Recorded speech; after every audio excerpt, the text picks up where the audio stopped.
कक्षा 8। छठी क्लास में बेसिकली छठी और 7वीं के अंदर ज्योग्राफी के ज़्यादा टॉपिक थे आपके, कुछ एक हिस्ट्री का पार्ट आया था। 9th और 10th में पूरी की पूरी हिस्ट्री और कल्चर है। 8वीं क्लास में मिला जुला रूप है, बेसिकली इकोनॉमिक्स भी आ जाएगी, हिस्ट्री भी आ जाएगी कुछ। मराठा शक्ति को सर्वप्रथम शिवाजी ने संगठित किया। मराठा शक्ति का केंद्र कौन सा था? मराठा शक्ति का प्रधान केंद्र कौन सा आ जाता है? राजस्थान के किस ओर था?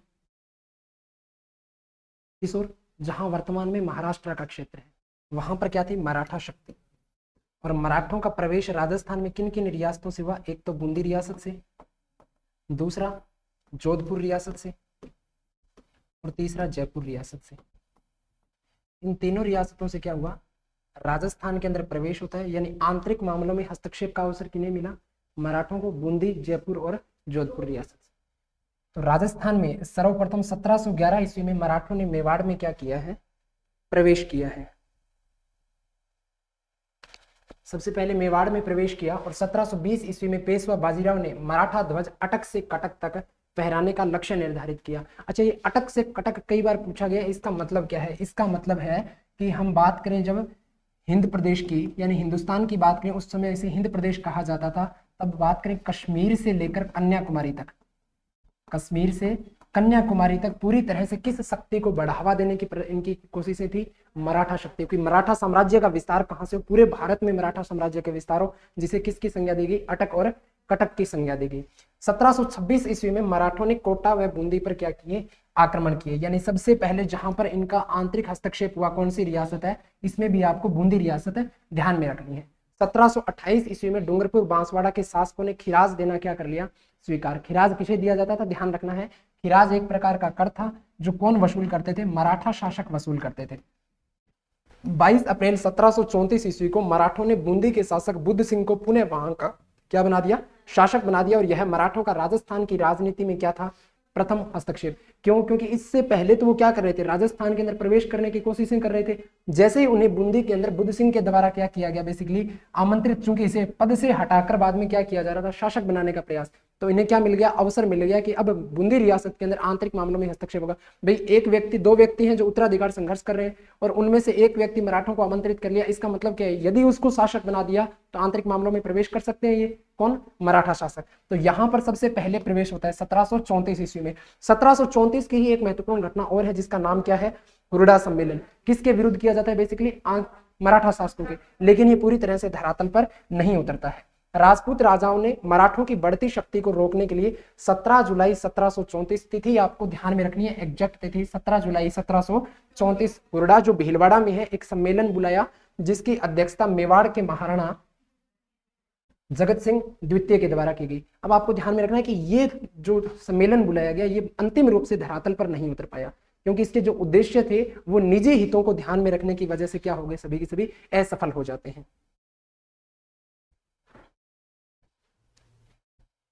फिर नेक्स्ट बात करें, इसमें आमेर के सवाई जय सिंह, जोधपुर के अभय सिंह, नागौर के बख्त सिंह, कोटा के महाराव दुर्जनसाल आदि शासकों ने क्या किया? शामिल भी। किन किन शासकों ने यहाँ पर इस सम्मेलन में भाग लिया? तो एक तो आमेर से आ जाते हैं कौन? सवाई जय सिंह। इन्हें सवाई की उपाधि किसके द्वारा दी गई? जोधपुर के अभय सिंह की बात करें, अभय सिंह वही है जिनके समय जोधपुर के अंदर खिजड़ली आंदोलन हुआ था। नागौर के बख्त सिंह और कोटा के महाराव दुर्जनसाल की बात करें, इन सब ने यहाँ पर क्या किया? भाग किया।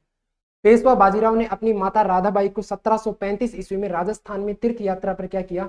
भेजा। और जिस समय इन्होंने तीर्थ यात्रा पर भेजा उससे ही अगले वर्ष यानी 1736 ईस्वी में क्या किया? इन्होंने यहाँ से चौथ नामक कर की वसूली करना प्रारंभ कर दिया। पहले तो क्या लेते थे? खिराज लेते थे। खिराज किससे लिया जाता था? शासकों से लिया जाता था। चौथ किससे लिया जाता था? आम जनता से वसूल किया जाता था। जिस मार्ग से गुजर रहे थे वो मराठा, जहां पर भी उनको जाना होता, जिस मार्ग से जाते, बीच में जो भी जनता आती थी उनसे क्या करते थे? चौथ नामक कर वसूल करते थे। राजस्थान में उत्तराधिकार संघर्ष में मराठों की भूमिका, भाई अभी हम बात करके आए हैं पीछे की जयपुर, जोधपुर और बूंदी रियासत में क्या किया? इन्होंने आंतरिक हस्तक्षेप किया है। तो सबसे पहले बात करें जयपुर उत्तराधिकार संघर्ष। उदयपुर के महाराणा अमर सिंह द्वितीय की पुत्री चंद्र कुंवर बाई का विवाह सवाई जयसिंह के साथ 1708 ईस्वी में इस शर्त पर हुआ, और वो शर्त थी कि मेवाड़ की राजकुमारी से उत्पन्न पुत्र ही जयपुर का क्या बनेगा? अग्रिम शासक बनेगा। अच्छा, इन्होंने ये घटना कब की है? 1708 ईस्वी की। किसकी बात करें? चंद्र कुंवर बाई की। कहाँ की राजकुमारी थी? मेवाड़ के अमर सिंह द्वितीय की। हाँ, उसके बाद विवाह किसके साथ तय हुआ इसका? सवाई जयसिंह के साथ। अच्छा, सवाई जयसिंह के साथ तो आप देखना कि मेवाड़ की राजकुमारी चंद्रकुंवर बाई से उत्पन्न पुत्र कौन था? माधव सिंह। लेकिन ज्येष्ठ पुत्र कौन था इसका? ईश्वरी सिंह। ज्येष्ठ पुत्र कौन था? ईश्वरी सिंह। अब नियमों के अनुसार ज्येष्ठ पुत्र क्या बनना चाहिए? शासक बनना चाहिए। लेकिन जो इनकी शर्त थी उसके अनुसार शासक कौन बनेगा? माधव सिंह। तो बड़ा पुत्र तो ये आ गया, लेकिन शर्त के अनुसार माधव सिंह शासक बन रहा है, तो दोनों के मध्य क्या है? तनाव की स्थितियां उत्पन्न होनी निश्चित है। अब माधव सिंह भी क्या करेगा? यहाँ पर शासक बनने के लिए क्या करेगा? मराठों को आमंत्रित कर लेगा।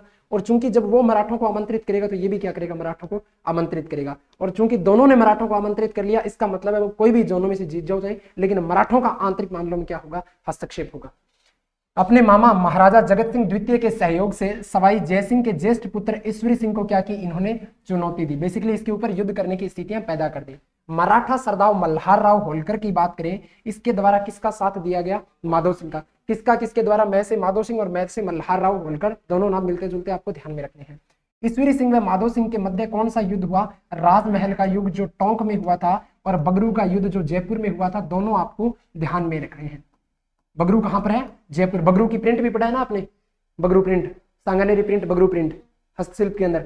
हाँ, तो बगरू कहां पर है? जयपुर में। राजमहल कहां पर है? टोंक में। अपने सेनापति हरगोविंद नाटानी के कारण ईश्वरी सिंह को क्या करनी पड़ी? आत्महत्या। हालांकि पहले एक बार युद्ध होता है कहां? राजमहल का युद्ध। इस युद्ध के अंदर ईश्वरी सिंह की क्या हो जाती है? विजय। और उसके बाद में बगरू के युद्ध में कौन जीतते हैं? माधव सिंह। लेकिन उसके बाद में वापस ये शासक बन जाते हैं कौन? ईश्वरी सिंह। लेकिन इसके हरगोविंद नाटानी के कारण ये क्या करते हैं? आत्महत्या कर लेते हैं, और माधव सिंह मराठों के सहयोग से जयपुर का क्या बन जाता है?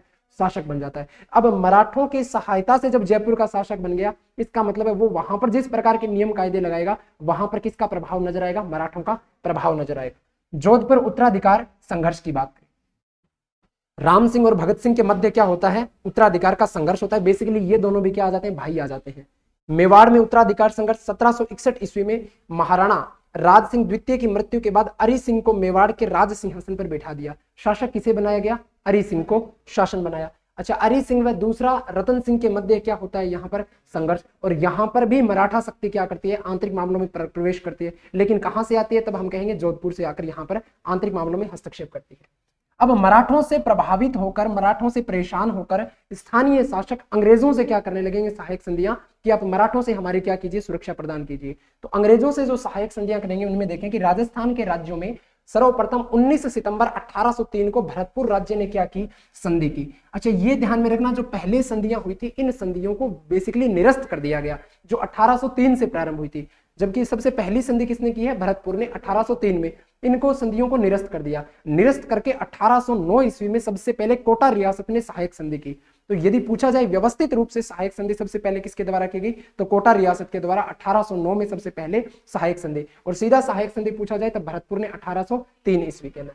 1818 ईस्वी तक सिरोही राज्य को छोड़कर सभी राज्यों ने कंपनी के साथ में क्या कर ली? सहायक संधि। और अंतिम रूप से सहायक संधि कौन करते हैं? सिरोही करते हैं 1823 में जाकर। मारवाड़ के विरोध के कारण सिरोही से तत्काल संधि नहीं हो सकी और 1803 में इसने क्या किए? संधि पर हस्ताक्षर किए। ध्यान रखना है 1803 ईस्वी में तो सहायक संधि कौन करती है? भरतपुर रियासत। लेकिन यहाँ पर जो संधियां की गई, 4-5 रियासतें और भी आ जाती है, उन सबको क्या कर दिया गया? बाद में अंग्रेजी सरकार के द्वारा निरस्त कर दिया। और 1809 से लेकर 1823 ईस्वी तक सहायक संधियां होती है। और इन सहायक संधियों में सबसे महत्वपूर्ण किसकी आ जाती है? कोटा रियासत की। जो सहायक संधियां की गई, उनके अंतिम परिणाम क्या निकले? भाई, अंग्रेजों से संधियां तो कर ली, अब संधि करने के बाद में नतीजे क्या निकलेंगे? तो अंग्रेजों को दिए जाने वाले खिराज से देशी शासकों की आर्थिक स्थिति खराब हो गई। पहली बात तो कि ये खिराज अंग्रेजों को कैसे दिया जाने लगा? जो मराठों को देते थे। तो अंग्रेजों ने कहा कि हम आपकी मराठा सेना से क्या करेंगे? सहायता करेंगे। लेकिन जो कर आप मराठों को देते हैं, वही कर आपको किसको देना पड़ेगा? अंग्रेजों को देना पड़ेगा। तो एक प्रकार से जो खिराज स्थानीय शासक मराठों को दे रहे थे, वो किसके पास आने लगा? अब अंग्रेजों के पास। स्थानीय शासकों को तो ये फायदा हुआ कि अब उनके मामले के अंदर, उनके राज्य के अंदर अंग्रेज एक प्रकार से आंतरिक हस्तक्षेप नहीं कर रहे। दूसरा, उन्हें बाहरी आक्रमण से क्या करेंगे? सुरक्षा। और अंग्रेजों को क्या फायदा हुआ कि यहाँ पर वो पैसे कमाने के लिए आए थे, वो उनको मिल रहे हैं। अंग्रेजों को शासकों के आंतरिक मामलों में हस्तक्षेप का अवसर मिल गया। प्रारंभिक दौर में तो अंग्रेजों का था कि हम आपके बाहरी जो भी मामले हैं, किसी दूसरे राज्य से, किसी दूसरी रियासत से यदि आप संधि कर रहे हैं, युद्ध कर रहे हैं, तो आप अंग्रेजों से बिना पूछे नहीं कर सकते। लेकिन धीरे धीरे क्या हुआ? अंग्रेजों ने इनके आंतरिक मामलों में जिस तरह मराठा हस्तक्षेप कर रहे थे, उस प्रकार से क्या करने लगे? हस्तक्षेप करने लग जाते हैं। उसके बाद अंग्रेजों ने भी शासकों को सामंतों के विशेषाधिकार तथा शक्ति नष्ट करने हेतु दबाव डाला। इससे सामंतों की प्रतिष्ठा को क्या पहुंची, हानि पहुंची। भाई क्या हुआ कि पहले आपको बताया हुआ भी है, जिस समय हमने डिटेल में पढ़ा था, हिस्ट्री पढ़ी थी, वहां पर भी आपको बताया था कि जो स्थानीय शासक थे वो शासक भूमि को किस में बांट कर रखते थे, जागीरदारों में। किसमें बांट कर रखते थे, जागीरदारों में। और जिनका प्रमुख भी कौन होता था, जागीरदार होता था। कालांतर में इन्हीं जागीरदारों को एक तरह से हमने क्या कहना प्रारंभ कर दिया, सामंत। अब अंग्रेजों के साथ जैसे ही सहायक संधियां हुई तो अंग्रेजों ने कहा कि पैसे किसके जा रहे हैं, शासक के जा रहे हैं। ले कौन रहा है पैसे, अंग्रेज ले रहे हैं, तो इनके बीच वालों की छुट्टी करो ना।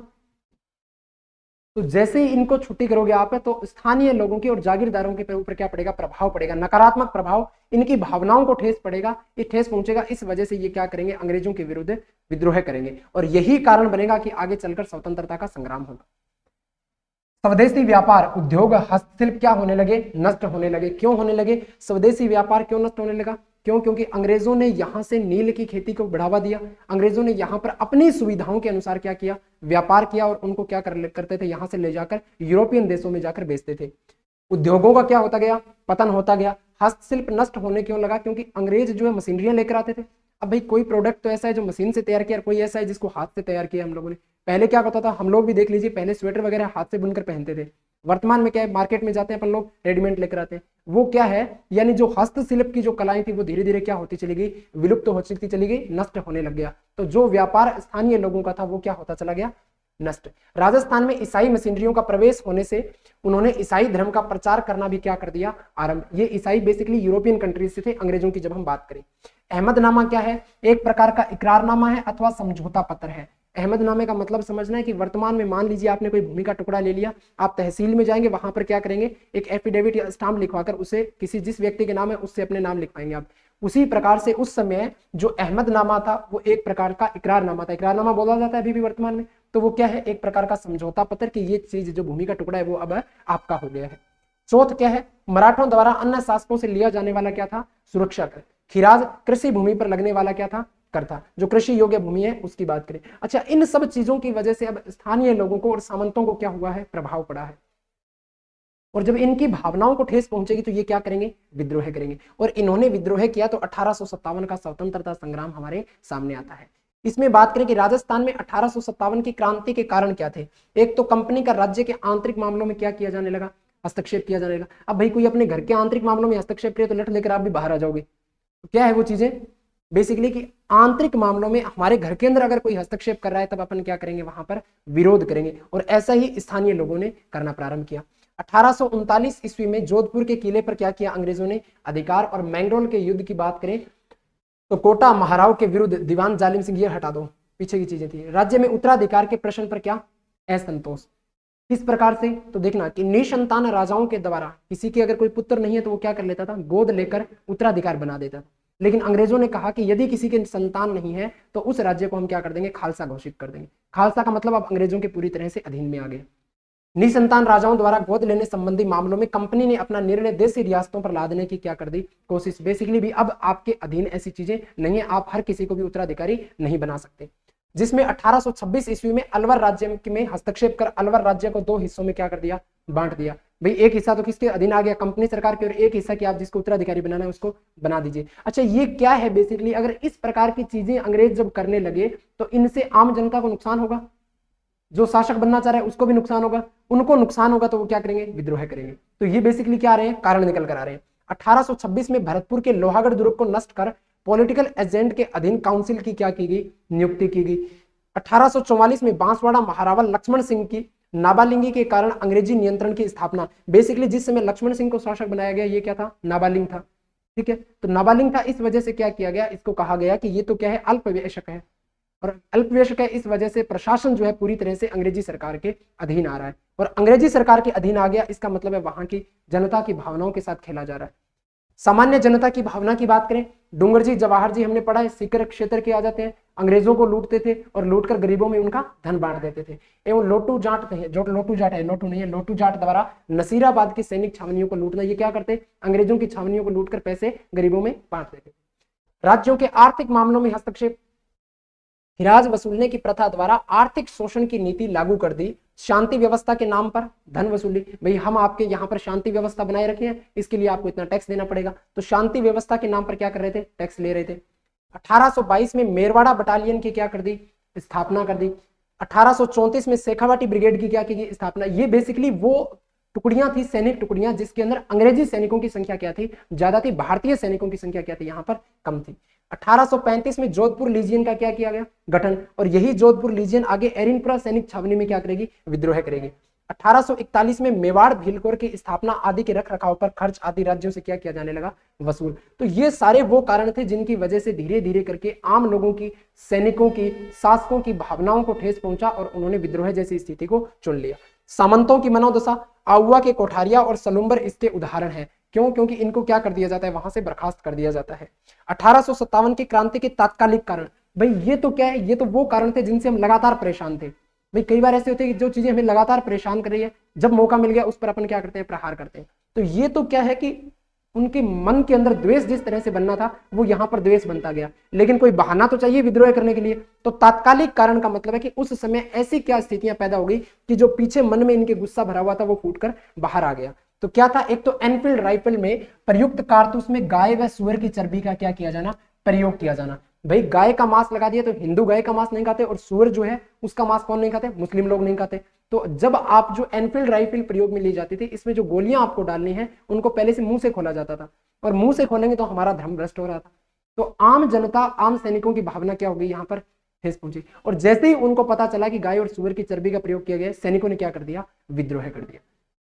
क्रांति का प्रारंभ, 1857 की क्रांति की शुरुआत कहां से होती है, मेरठ में, 10 मई 1857 को। इस समय मेवाड़, मारवाड़, जोधपुर में क्रमशः, ध्यान रखना कौन पीए थे यहाँ पर, पॉलिटिकल एजेंट। मेवाड़ के कौन थे, मेजर श्रावर्स। मारवाड़ के कौन आ जाते हैं, मॉक मोशन की बात करें। जयपुर के कौन थे, कर्नल ईडल। और भरतपुर के कौन थे, हाँ भरतपुर के मोरिशन, मोरिशन। कोटा के बर्टन। ये सभी राजस्थान के तात्कालिक एजीजी, उस समय AGG agent to governor general की बात करें, कौन था, जॉर्ज पैट्रिक लॉरेंस। एजीजी कौन था, जॉर्ज पैट्रिक लॉरेंस। मेवाड़ के अंदर पॉलिटिकल एजेंट मेजर श्रावर्स, मारवाड़ के अंदर मैकमोसन, जयपुर के अंदर कर्नल इडल, जो भरतपुर के अंदर मोरिसन, कोटा के अंदर बर्टन। तो ये सारे क्या थे, एजीजी के अधीन आते थे। भाई ये अंग्रेज अधिकारी नियुक्त किए हुए थे प्रत्येक रियासत में, और इनके ऊपर एक व्यक्ति को बैठा दिया जो क्या कहलाता था, एजेंट टू गवर्नर जनरल। ये भारत के अंदर बैठने वाले अंग्रेजों के अधीन काम करता था। कौन, एजीजी की बात करें। क्लियर है। क्रांति के समय कितनी सैनिक छावनियां थी, 6 सैनिक छावनियां थी। और कितनी सैनिक छावनियों में विद्रोह नहीं हुआ, कौन कौन से में, ब्यावर और खेरवाड़ा के अंदर। इन सैनिक छावनियों में भारतीय सैनिकों के अतिरिक्त कोई भी यूरोपियन सैनिक नहीं था, यानी अंग्रेजी सैनिक यहां पर शामिल नहीं था।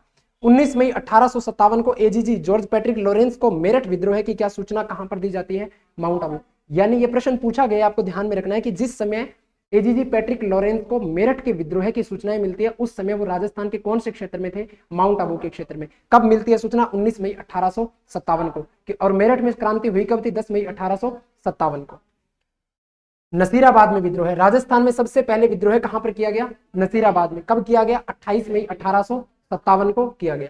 मेजर सफोर्टिस वुड व न्यूबरी की यहां पर क्या कर दी गई, हत्या। और सैनिकों ने दिल्ली की ओर यहां से क्या किया, सारे सैनिक यहां से निकलकर कहां जा रहे थे, दिल्ली। भाई सैनिक छावनी के अंदर आपने विद्रोह किया, वहां पर अंग्रेजों को लूट लिया, जितना आपको वहां पर क्रांति फैलानी थी वो फैला दी। उसके बाद सारे सैनिक कहां जा रहे थे, दिल्ली। यदि वो दिल्ली जाने के बजाय अजमेर जाते, क्यों, क्योंकि राजस्थान के अंदर अंग्रेजों का जो केंद्र था वो कौन सा था, अजमेर मेरवाड़ा का क्षेत्र था। यदि वो वहां पर पहुंचते तो क्या होता, वहां पर अंग्रेजी सेना के ऊपर नियंत्रण स्थापित करना पड़ता, और वहां पर नियंत्रण यदि हो जाता तो अंग्रेजों को राजपुताना से निकलना पड़ता। और यही वो केंद्र था जहां पर सबसे ज्यादा अंग्रेज क्या कर रहे थे, प्रभाव डाल रहे थे। नीमच में विद्रोह है, 3 जून 1857 को मोहम्मद अली बेग के नेतृत्व में क्या किया गया, यहां पर नेतृत्व किया गया, विद्रोह किया गया। नीमच छावनी के कप्तान कौन थे, मैकडोनाल्ड।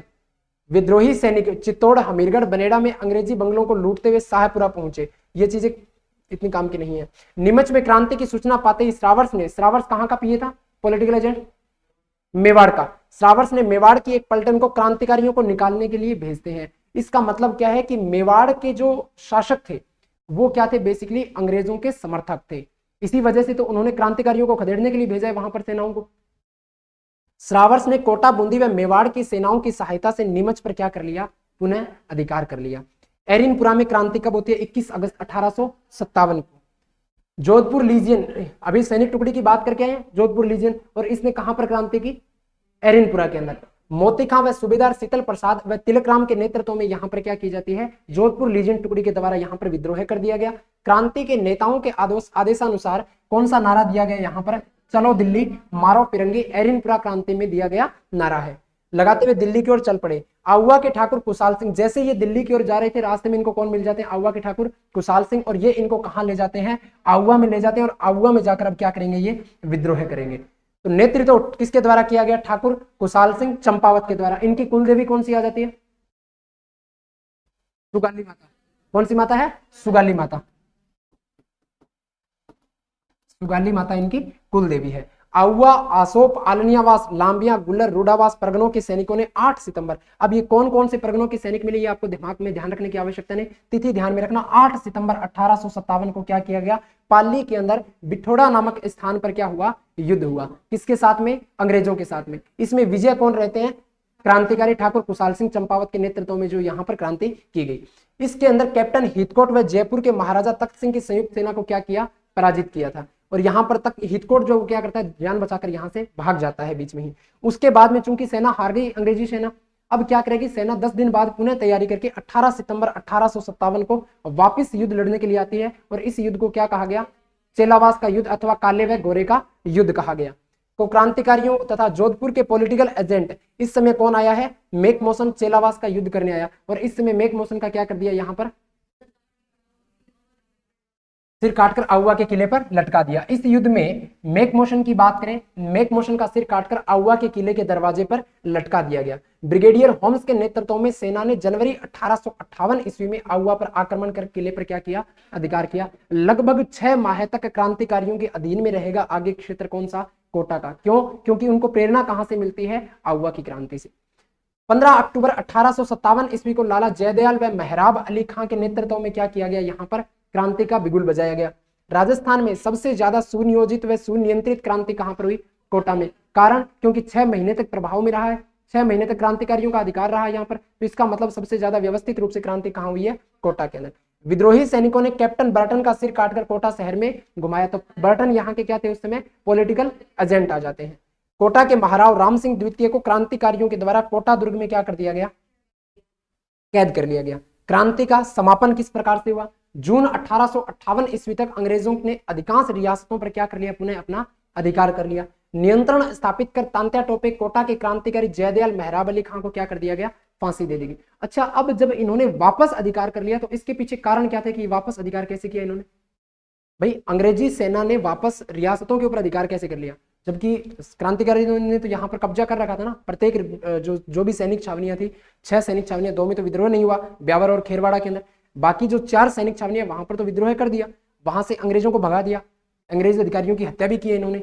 लेकिन फिर भी यहां पर क्या किया? अंग्रेजों ने वापस कब्जा कर लिया। तो वापस अधिकार करने के पीछे कारण क्या रहा होगा? क्यों? क्योंकि जो स्थानीय शासक थे वो क्या कर रहे थे? अंग्रेजों का साथ दे रहे थे। और स्थानीय शासक साथ दे रहे थे, इस वजह से क्रांतिकारियों को क्या होना पड़ा? दबना पड़ा।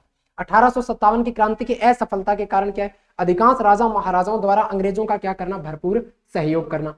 क्रांति समय से पूर्व प्रारंभ होना। क्रांति प्रारंभ कब होनी चाहिए थी? 31 मई को, लेकिन प्रारंभ कब होगी? मेरठ में तो 10 मई को ही प्रारंभ हो गई थी। क्लियर है? क्रांति की शुरुआत कुछ सीमित स्थानों पर हुई। भाई, राजस्थान के अंदर 4 क्षेत्रों में क्रांति हुई, और यही क्रांति अगर प्रत्येक क्षेत्र में होती तो कुछ नतीजा अलग निकलता। कोटा, नसीराबाद, भरतपुर, धौलपुर, टोंक आदि में विद्रोह अलग अलग समय पर हुआ। भाई, उस समय क्या होता था? एक जगह सैनिकों ने किया विद्रोह, करने के बाद दूसरी जगह पहुंचेंगे तो समय लगेगा। इतने समय में क्या होता था? अंग्रेज अधिकारियों के पास सुविधाएं थी, वहां पर स्थानीय सैनिकों के पास सुविधाएं नहीं थी। तो वो क्या करते थे? उस समय में व्यवस्थाएं कर रहे थे आसानी से, कि सैनिकों को जो समय लग रहा है उसमें वो क्या कर रहे थे? व्यवस्था करके उनको दबाने के अंदर क्या हो गए? कामयाब हो गए। कुशल एवं संगठित नेतृत्व का अभाव था, कोई उनको बढ़िया से लीडर करने वाला नहीं था। इसलिए लीडर अगर नहीं होगा तो चीजें तो गड़बड़ाएगी। राजस्थान के क्रांतिकारियों में परस्पर तालमेल का अभाव था। तालमेल का अभाव क्या? मान लीजिए आपको कोई प्रोजेक्ट दे दिया, स्कूल कॉलेज में यूनिवर्सिटीज में खूब रहते हैं, और आपको प्रोजेक्ट तैयार करने के लिए दिया है, और आपको 4-5 मेंबर आप उस प्रोजेक्ट पर काम कर रहे हैं। कोई बोल रहा है कि नहीं इसमें ऐसा नहीं ऐसा करना है, ऐसा नहीं ऐसा करना है, आप आपस में झगड़ते रहोगे, आपका प्रोजेक्ट तैयार नहीं होगा। यानी क्या हुआ? मतलब तालमेल का क्या गया था? उनमें अभाव पाया गया। इनके पास साधनों का क्या था, अभाव। एक जगह क्रांति करके दूसरी जगह क्रांति करोगे तो आपको क्या लग रहा है, समय लग रहा है, पहुंचने में भी समय लग रहा है। मारवाड़, मेवाड़, जयपुर आदि के शासकों ने तांत्या टोपे का सहयोग नहीं किया। क्रांति के परिणाम, क्रांति हो गई, क्रांति होने के कारण देख लिए, कहां कहां हुई वो देखा हमने, उसके बाद में इसके क्या देख रहे हैं अब, असफल होने के कारण देख लिए। अब असफल तो हो गई, लेकिन असफल होने का नतीजा भी तो कोई निकलेगा। आप पढ़ रहे हैं, पढ़ने का कारण क्या है भाई, पहली बात तो कि पढ़ने का कोई ना कोई कारण रहा होगा। फिर आप पढ़ रहे हैं, एग्जाम देंगे तो उस एग्जाम की स्थितियां आपने देख ली, उसके बाद में आप सफल हुए हैं कि आप असफल हुए हैं, उनके भी तो कोई ना कोई कारण होंगे ना, और वो कारण एक ही बंदा जानेगा, आप खुद, या तो सफल या फिर असफल। तो कारण तो आप लोगों को तो पता होगा, आप खुद को पता होता है कि हाँ मेरे में इतनी कमियां थी, इस वजह से मैं इस यहां तक पहुंचा हूं, या मेरे में ऐसी खूबियां थी, इस वजह से मैं यहां पर सेलेक्ट हो गई। देखो, ब्रिटिश सरकार ने राजाओं को अंग्रेजी शिक्षा देना क्या कर दिया, प्रारंभ कर दिया। क्यों? क्योंकि अंग्रेजी शिक्षा देंगे तो अंग्रेजों के क्या बनेंगे, सहयोगी बनेंगे। यही नहीं, पुरस्कार देना व उपाधियां देना भी क्या कर दिया, प्रारंभ कर दिया गया। अंग्रेजों ने सामंत वर्ग की शक्ति को क्या करने की, समाप्त करने की नीति अपनाई, जो हम बात कर चुके हैं पीछे। अंग्रेजी शिक्षा पद्धति का विस्तार किया गया ताकि नौकरशाही में अंग्रेजी शिक्षा प्राप्त अनुभवी व स्वामी भक्त व्यक्तियों की भर्ती की जा सके। अंग्रेजी शिक्षा लेंगे तो अंग्रेजों को जिस प्रकार के व्यक्तियों की आवश्यकता है उस प्रकार की सुविधाएं उनको मिल सकेगी। यातायात के साधनों का क्या किया गया, विकास। क्यों? क्योंकि व्यापार के लिए क्या होंगे, रास्ते सुगम होंगे, व्यापार करने में इनको आसानी होगी, इसलिए यातायात के साधनों का विकास। फिर आधुनिक राजस्थान का निर्माण, 1857 की क्रांति होगी, उसके बाद किसान आंदोलन, जनजातीय आंदोलन जो भी बीच में हुए, उसके बाद में राजस्थान का वर्तमान स्वरूप हमारे सामने आता है, जिसे राजस्थान के एकीकरण के रूप में हम देखते हैं। स्वतंत्र भारत में वही रियासतें अपना पृथक अस्तित्व रख सकती थी जिनके न्यूनतम आय 1 करोड़ रुपए, जिनकी वार्षिक आय कितनी हो, 1 करोड़ रुपए, और उनकी जनसंख्या कितनी हो, 10 लाख या उससे अधिक हो, वो क्या कर सकती है, स्वतंत्र रह सकती है। बेसिकली जिस समय भारत और पाकिस्तान के विभाजन की घोषणा की गई कि 2 राष्ट्रों में इसे क्या किया जाएगा, विभाजित किया जाएगा, उस समय घोषणा कर दी कि यदि कोई रियासत जिसकी वार्षिक आय 1 करोड़ है और उसकी जनसंख्या 10 लाख अथवा इससे अधिक है, तो वो रियासत अपने आप को स्वतंत्र रख सकती है। वो चाहे तो भारत में विलय हो सकती है, चाहे तो पाकिस्तान में विलय हो सकती है, और चाहे तो अपने आप को स्वतंत्र रख सकती है। और ऐसी रियासतों को पूरा करने में राजस्थान की मात्र 4 ही रियासतें थी। क्लियर है? अब चारों, अब थाना शासक बनावे तो लार बाके जो लाड़ केंगे कौन पड़े, बात हो रही, चारों वो क्या करो, आपस में जी करो कि मैं क्या करने अपने आप में स्वतंत्र। क्यों? क्योंकि आने वाले समय में ना तो भारत के अधीन रहना, ना पाकिस्तान के अधीन रहना, खुद के स्वतंत्र राष्ट्र का क्या करेंगे, निर्माण। लेकिन सरदार वल्लभ भाई पटेल की बात करें, पंडित जवाहरलाल नेहरू की बात करें, इनके प्रयासों से क्या किया गया, उनको भारत में विलय पत्र पर उनका हस्ताक्षर करवा लिया गया। राजस्थान के एकीकरण से पूर्व की राजस्थान की बात करें, कितने रियासतें थी, कितने ठिकाने थे, 3 ठिकाने। कौन से? कुशलगढ़, लावा और नीमराणा। केंद्र शासित प्रदेश कितना था, 1। कौन सा? अजमेर मेरवाड़ा। 19 रियासतें, 3 ठिकाने, 1 केंद्र शासित प्रदेश। जो रियासतें थी उनके नाम ध्यान में रखने की आवश्यकता नहीं, ठिकाने ध्यान में रखने हैं, कुशलगढ़, लावा और कौन सा रह गया, नीमराणा। कुशलगढ़, लावा और नीमराणा। एक केंद्र शासित प्रदेश ध्यान में रखना है, अजमेर मेरवाड़ा का क्षेत्र। एकीकरण का प्रथम प्रयास कोटा रियासत के शासक महाराव भीम सिंह के द्वारा किया गया। प्रयास किया गया लेकिन अंतिम रूप से धरातल पर नहीं उतर पाया। कोटा के बाद महाराणा मेवाड़ ने 25 व 26 जून 1946 को इसी प्रक्रिया को आगे बढ़ाते हुए उदयपुर में राजस्थान, गुजरात, मालवा के कतिपय शासकों का एक सम्मेलन बुलाया। किसके लिए बुलाया? बेसिकली कि हमें भारत में क्या होना चाहिए, शामिल होना चाहिए। इसके लिए इसको क्या किया गया, सम्मेलन को यहाँ पर बुलाया जाता है। अब बात करें राजस्थान के एकीकरण की प्रक्रिया कि किस प्रकार से इसने भारत में विलय पत्र पर धीरे धीरे करके क्या किया, हस्ताक्षर किया। रियासतें 19 थी, 3 ठिकाने थे, 1 केंद्र शासित प्रदेश था। कुल मिलाकर राजस्थान एक प्रकार से 23 हिस्सों में विभाजित था। 19 रियासतें, 1 केंद्र शासित प्रदेश, 20 और 3 ठिकाने, 23 अलग अलग हिस्सों में विभाजित था। और उन तीनों को विलय पत्र पर हस्ताक्षर करवाने के लिए 23 के 23 को, जब तक वो विलय पत्र पर हस्ताक्षर नहीं करेंगे तब तक वो भारत का हिस्सा नहीं बनेंगे। क्यों? क्योंकि वो अपनी क्या कर रहे थे, शर्तों को पूरा। लेकिन शर्तों की बात करें, उनमें 4 ही रियासतें मात्र ऐसी थी जो वहां पर क्या नहीं कर रही थी, हस्ताक्षर। कौन सी? जो इन शर्तों को पूरा कर रही थी कि आप स्वतंत्र रह सकते हैं। बाकी 19 कर सकती है क्या? 19 नहीं, 18 कर रही थी। क्यों? क्योंकि एक अजमेर मेरवाड़ा का केंद्र आ गया, वो क्या था, केंद्र सरकार के अधीन था, केंद्र शासित प्रदेश था। तो प्रथम चरण, जिसे क्या नाम दिया गया, मत्स्य संघ, विलय कब किया गया, 18 मार्च 1948 को। ABCD 4 रियासतों का यहां पर क्या किया गया, विलय। अलवर, बी से भरतपुर, करौली और धौलपुर। ABCD 4 रियासतों का पहले चरण में क्या किया गया, विलय। अलवर, भरतपुर, करौली और धौलपुर। राजधानी किसे बनाया गया इस समय, अलवर को राजधानी। इस समय राज प्रमुख किसे बनाया गया, उदय भान सिंह को। भाई पहला चरण है, उदय तो होगा, तो उदय भान सिंह को क्या बना दिया गया, राज प्रमुख। कहां से संबंधित थे ये? धौलपुर जिले से। पहला चरण है, तो पहले चरण की शोभा बढ़ाने के लिए प्रधानमंत्री किसे बना दिया? शोभाराम कुमावत को। तो पहले चरण को नाम क्या दिया? मत्स्य संघ का गठन कब किया गया? 18 मार्च 1948 को। कौन कौन सी रियासतें मिली? अलवर, भरतपुर, करौली, धौलपुर। राजधानी किसे बनाया गया? अलवर को राजधानी बनाया गया। इसमें राज प्रमुख किसे चुना गया? उदय भान सिंह, जो धौलपुर से संबंधित है। प्रधानमंत्री शोभाराम कुमावत को प्रधानमंत्री के लिए चुना गया। फिर बात करें द्वितीय चरण, इसे क्या नाम दिया गया? पूर्व राजस्थान अथवा राजस्थान संघ। इसके एक सप्ताह बाद यानी 25 मार्च 1948 को राजस्थान के दूसरे चरण का क्या कर दिया गया? एकीकरण के रूप में राजस्थान में शामिल हो गया। अब ये चारों रियासतें बेसिकली क्या है? चारों रियासतों ने भारत के विलय पत्र पर हस्ताक्षर कर दिया। इसका मतलब अब ये भारत के हिस्से हैं। अब इनसे कोई भी चीज पूछने की आवश्यकता नहीं। अब यहां पर वही चीज लागू होगी जो भारत में लागू हो रही है। क्यों? क्योंकि इन्होंने भारत में अपने आप को विलय कर लिया है। अब बात करें द्वितीय चरण, जिसे नाम दिया पूर्व राजस्थान राजस्थान संघ। 25 मार्च 1948 को क्या किया गया? इसका गठन किया गया। अब बात करें यहां पर किन किन रियासतों ने शामिल हुई? तो बांसवाड़ा, कोटा, बूंदी, झालावाड़, टोंक, डूंगरपुर, प्रतापगढ़, किशनगढ़, शाहपुरा रियासतें तथा कुशलगढ़ व नीमलावा ठिकाने को यहां पर क्या कर दिया गया? मिलाया गया। यहां पर आपको ध्यान रखना है, नीमराणा ठिकाने को मिलाया गया। कौन से ठिकाने को? नीमराणा ठिकाने को कहां पर मिलाया जाता है? प्रथम चरण में। 4 रियासतें और एक ठिकाने को मिलाकर राजस्थान का एकीकरण। दूसरा चरण पूर्व राजस्थान 25 मार्च 1948 को। पहले 3 चरणों का 1948 में गठन होता है, आगे वाले 2 का 1949 में होगा। कितने हो गए? 3 और 2 5। उसके बाद में 1950 और एक 1956। राजधानी किसे बनाया गया इस समय?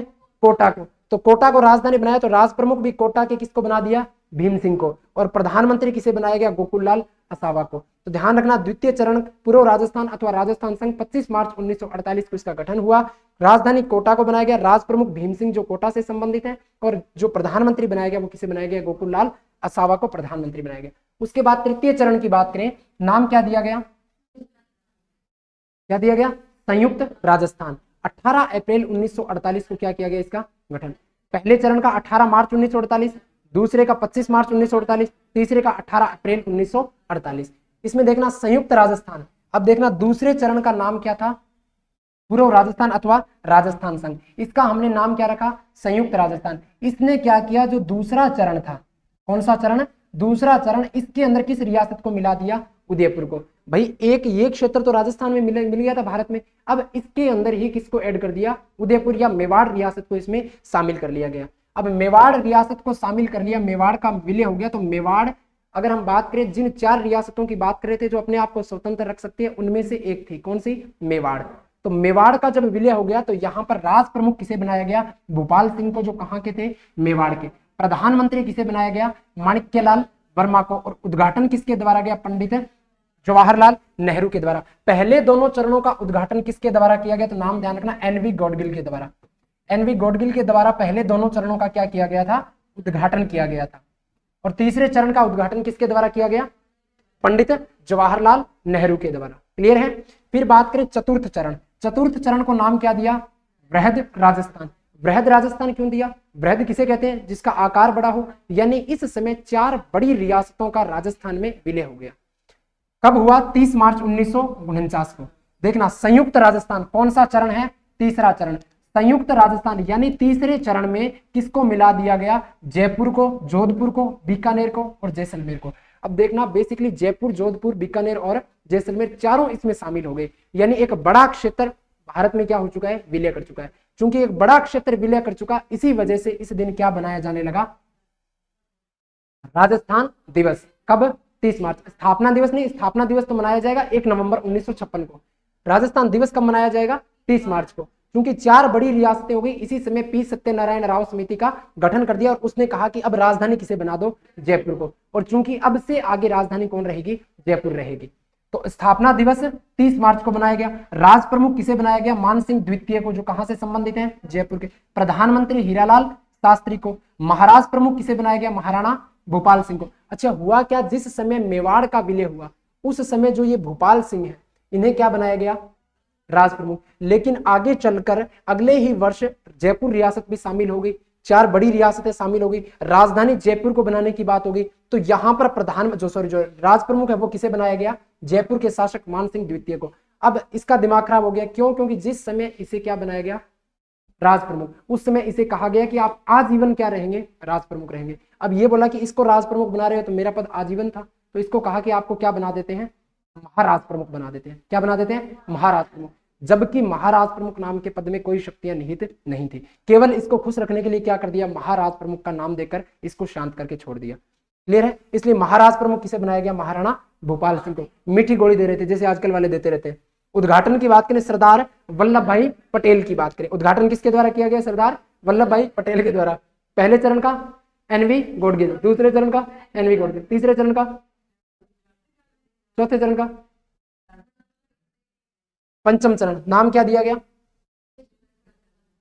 पहला चरण स्वतंत्र रूप से विलय हुआ, फिर दूसरा चरण विलय हुआ, तीसरा चरण जब आया तो दूसरे चरण के अंदर किसको ऐड कर दिया, उदयपुर को। फिर क्या किया, इसको मिलाकर हमने क्या नाम दिया, तीसरा चरण। यानी अब ध्यान देना, दूसरा चरण की बात करें या हम कहते हैं तीसरा चरण भी तो उदयपुर मिल गया, तो दूसरा तीसरा शामिल था, और चतुर्थ चरण को भी यहां पर क्या कर लिया, शामिल। अब इन सबको मिलाकर कहां डाल देंगे, पांचवें चरण में, संयुक्त वृहत राजस्थान। संयुक्त राजस्थान को भी मिला लिया और वृहत राजस्थान को भी मिला लिया। कब मिलाया, 15 मई 1949 को। 15 मई 1949 को वृहत राजस्थान में मत्स्य संघ यानी पहला क्षेत्र जो था उसको भी लेकर आ गए। कौन से को, पहले को। अच्छा, अब तक जितनी भी रियासतों का एकीकरण हुआ था वो सारी की सारी एक मंच पर आ गई। जितनी रियासतों का एकीकरण हुआ वो क्या हुआ, सारे एक मंच पर आ गए, और नीमराना ठिकाना का भी क्या हो गया, यहाँ पर साथ में विलय हो गया। छठा चरण की बात करें, नाम क्या रख दिया, राजस्थान। 26 जनवरी 1950 जिस दिन भारत का संविधान लागू हुआ, सिरोही के देलवाड़ा और आबू क्षेत्र को छोड़कर क्या कर दिया गया, राजस्थान में बेसिकली विलय हो गया। अजमेर मेरवाड़ा का क्षेत्र भी बाकी था यहाँ पर, तो अजमेर मेरवाड़ा और देलवाड़ा और आबू का क्षेत्र, ये क्षेत्र छोड़कर पूरा राजस्थान जो वर्तमान में हमारे सामने, उस सारे ने क्या किया, भारत के विलय पत्र पर हस्ताक्षर कर दिया। अब सप्तम चरण की, सातवें चरण की बात करें, नाम राजस्थान, ये 1 नवंबर 1956 को क्या हुआ, राजस्थान में जिस आबू के क्षेत्र को और देलवाड़ा के क्षेत्र को छोड़ा गया, इसने भारत में क्या कर दिया, विलय पत्र पर हस्ताक्षर कर दिया। अजमेर मेरवाड़ा का जो क्षेत्र था इसने भी राजस्थान में क्या कर दिया, विलय पत्र पर हस्ताक्षर कर दिया। मंदसौर जिला जो है वर्तमान में मध्य प्रदेश के अंदर, वो पहले राजस्थान के अंदर आ गया था, जिसे किसको दे दिया बाद में, मध्य प्रदेश को दे दिया, एमपी को। इसके अलावा सुनेल टप्पा का जो क्षेत्र है सिरोही के पास में था, उसको भी निकाल कर किसको दे दिया गया, एमपी को दे दिया गया। का विलय राजस्थान की एकीकरण में क्या हो गया, पूर्ण। और झालावाड़ का सिरोंज क्षेत्र भी निकाल कर किसको दे दिया, एमपी को दे दिया। तो राजस्थान का पूरी तरह से अस्तित्व, वर्तमान जो स्वरूप है, वर्तमान में जो राजस्थान हमारे सामने है, वो अंतिम रूप से हमारे सामने कब आता है, 1 नवंबर 1956 को। इसलिए राजस्थान स्थापना दिवस कब मनाया जाता है, 1 नवंबर, और राजस्थान दिवस कब मनाया जाता है, 23 मार्च को। जनगणना प्रति 10 वर्षों के अंतराल से क्या की जाती है, जनगणना। प्रति 5 वर्षों के अंतराल से पशुगणना, और प्रति 2 वर्षों के अंतराल से वनगणना। जनगणना निदेशालय की स्थापना कहां पर की गई, जयपुर के अंदर की गई, जो कि प्रति 10 वर्षों से क्या करेगा, राजस्थान में जनगणना की यहां पर रिपोर्ट तैयार करेगा। भारत में सन 1872 में जनगणना का कार्य क्या किया गया, शुरू किया गया। पहली बार जनगणना कब होती है, प्रथम जनगणना 1872 में। प्रथम व्यवस्थित जनगणना या प्रथम दशकीय जनगणना 1881 में। सन 2011 की जनगणना के अनुसार राजस्थान की कुल जनसंख्या लगभग कितनी थी, 6.85 करोड़ आ जाती है, जो भारत की कुल जनसंख्या का कितने प्रतिशत है, 5.7%। अच्छी बात है कि नई रिपोर्ट नहीं है, नई रिपोर्ट आ जाती है दिमाग खराब हो जाता, बहुत सारे आंकड़े पढ़ने पड़ने। जनसंख्या वृद्धि दर कितनी बढ़ी है पिछले वर्ष की अपेक्षा, 21.31%। पढ़ा है ना पीछे जनसंख्या में आप लोगों ने। राजस्थान की जनसंख्या भी लगातार बढ़ रही है, और जो कि उच्च वृद्धि का क्या है, सूचक। राज्य की जनसंख्या वृद्धि दर 2011 में कितनी बढ़ी है, 21.31% की क्या हुई है, बढ़ोतरी दर्ज की गई है। वृद्धि दर की बात करें, सबसे ज्यादा कहां बढ़ी है, बाड़मेर में। कितनी बढ़ी है, 32.5%। सबसे कम कहां पर बढ़े हैं, गंगानगर में। बढ़े तो यहां पर भी हैं, लेकिन कम बढ़े हैं। कितने बढ़े हैं, 10%। ये ध्यान में रखना है। सबसे कम का मतलब ये नहीं है कि कम हुए हैं, कम नहीं हुए, बढ़ोतरी तो सब जिलों में हुई है, लेकिन सबसे कम कहां पर हुई है, गंगानगर के अंदर। जनघनत्व, 1 वर्ग किलोमीटर में निवास करने वाले व्यक्तियों की संख्या को क्या कहेंगे, जनघनत्व। 1 वर्ग किलोमीटर में कितने व्यक्ति निवास करते हैं, 200। पहले कितने करते थे, 165 2001 की जनगणना के अनुसार, यानी बढ़ोतरी कितनी हुई है, 35 व्यक्तियों की बढ़ोतरी हुई है प्रति वर्ग किलोमीटर में। सर्वाधिक जनघनत्व कहां का है, जयपुर का 595, भरतपुर का 503। तो 500 से अधिक जनघनत्व रखने वाले राज्य के 2 ही जिले हैं, और 100 से कम जनघनत्व रखने वाले राज्य के 3 जिले। कौन कौन से आ जाएंगे, न्यूनतम जैसलमेर 17 व्यक्ति प्रति वर्ग किलोमीटर। इसके अलावा बीकानेर और बाड़मेर कितने कितने हैं, 78 और 92। राज्य की कुल जनसंख्या का लगभग 10% भाग केवल कहां पर निवास करता है, जयपुर में, जैसलमेर में राज्य की 1% से भी कम जनसंख्या क्या करती है, निवास करती है। पश्चिमी मरुस्थलीय प्रदेश में राज्य के लगभग 61% भूभाग पर कितनी प्रतिशत जनसंख्या निवास करती है, 40%। यहां जनसंख्या घनत्व सबसे कम 130 व्यक्ति प्रति वर्ग किलोमीटर, किसकी बात करें, पश्चिमी मरुस्थलीय प्रदेश। अरावली के पश्चिम के जो 12 जिले हैं उनका जन घनत्व कितना है, 130। ऑल ओवर राजस्थान का कितना है, 200। जैसलमेर का कितना है, 17। जयपुर का कितना है, 595। भरतपुर का 503। 2001 में राजस्थान की जनगणना का 165। बढ़ोतरी कितने की हुई, 35 की। जयपुर, अलवर, भरतपुर, दौसा, धौलपुर, टोंक, सवाईमाधोपुर, करौली, भीलवाड़ा, बाकी और दीवार आदि पूर्वी समतल मैदानी क्षेत्र में जिले जिनमें केवल 20% भूभाग पर राज्य की लगभग 33% जनसंख्या, ये छोड़ देना, आपको ध्यान में रखना है। पूर्वी मैदानी प्रदेश के अंदर 23% भाग पर कितनी जनसंख्या निवास करती है, 39% जनसंख्या निवास करती है। यहाँ राजस्थान का जनसंख्या घनत्व 332 व्यक्ति प्रति वर्ग किलोमीटर है, जो राज्य में सर्वाधिक है। सबसे ज्यादा जन घनत्व कहां पर है, भौतिक प्रदेश के दृष्टिकोण से पूर्वी मैदानी प्रदेश में। कारण क्या है, क्योंकि वहां पर उपजाऊ क्षेत्र है, मैदानी क्षेत्र है, इसलिए कृषि कार्य में संलग्न लोग वहां पर ज्यादा पाए जाएंगे। विश्व में थार मरुस्थल सर्वाधिक जनसंख्या वाला या सबसे ज्यादा घना बसा हुआ, अथवा हम यूं कहें सर्वाधिक जैव विविधता युक्त मरुस्थल कौन सा है, भारत में फैला थार का मरुस्थल। लिंगानुपात की बात करें, 1000 पुरुषों के ऊपर महिलाओं की संख्या कितनी है, लिंगानुपात कहलाती है। वर्तमान में भारत में 1000 पुरुषों पर महिलाओं की संख्या कितनी है, 928 है। बाल लिंगानुपात 0 से लेकर 6 वर्ष के आयु की बात करें, उसमें बालकों के ऊपर बालिकाओं की संख्या कितनी है, मात्र 888 बालिकाएं। सर्वाधिक लिंगानुपात कहां का है, डूंगरपुर का 994, जबकि 2001 के अंदर इसका 1000 प्लस था। न्यूनतम लिंगानुपात किसका है, धौलपुर का, मात्र 846 महिलाएं प्रति 1000 पुरुषों पर। सारे आंकड़े ध्यान में रखने। लिंगानुपात 928, 2001 में कितना था, 921। बढ़ोतरी कितनी हुई है, 7 की बढ़ोतरी हुई है। बाल लिंगानुपात कितना आ गया, 888 आ गया। सर्वाधिक लिंगानुपात डूंगरपुर 994, न्यूनतम लिंगानुपात किसका आ गया, धौलपुर 846। साक्षरता की बात करें, कुल साक्षरता कितना है 2011 के अनुसार 66.11%। सर्वाधिक साक्षर लोग कहां पर हैं, कोटा के अंदर। सबसे कम कहां पर हैं, जालौर के अंदर। राजस्थान में पुरुषों की साक्षरता प्रतिशत कितना है, 79.19%, और महिलाओं में साक्षरता प्रतिशत कितना है, मात्र 52.12%। आपको ध्यान रखना है। पुरुष व महिला साक्षरता क्रमशः झुंझुनू व कोटा में क्या है, सर्वाधिक, तथा प्रतापगढ़ व जालौर में क्या है, न्यूनतम आ जाते हैं। नगरीय जनसंख्या, शहरों में निवास करने वाले लोगों की बात करें तो सर्वाधिक शहरी जनसंख्या कहां निवास करती है, और न्यूनतम शहरी जनसंख्या कहां निवास करती है, डूंगरपुर के अंदर। अनुसूचित जाति की जनजातियों की बात करें, जो एसटी कैटेगरी के हैं, उनकी बात करें, संख्या कितनी है, 13.5%। किसकी है, एसटी कैटेगरी की संख्या आ जाती है। फिर बात करें राज्य की प्रमुख जनजातियां, भील, मीणा, डामोर, सांसी, ग्रासिया और सहरिया।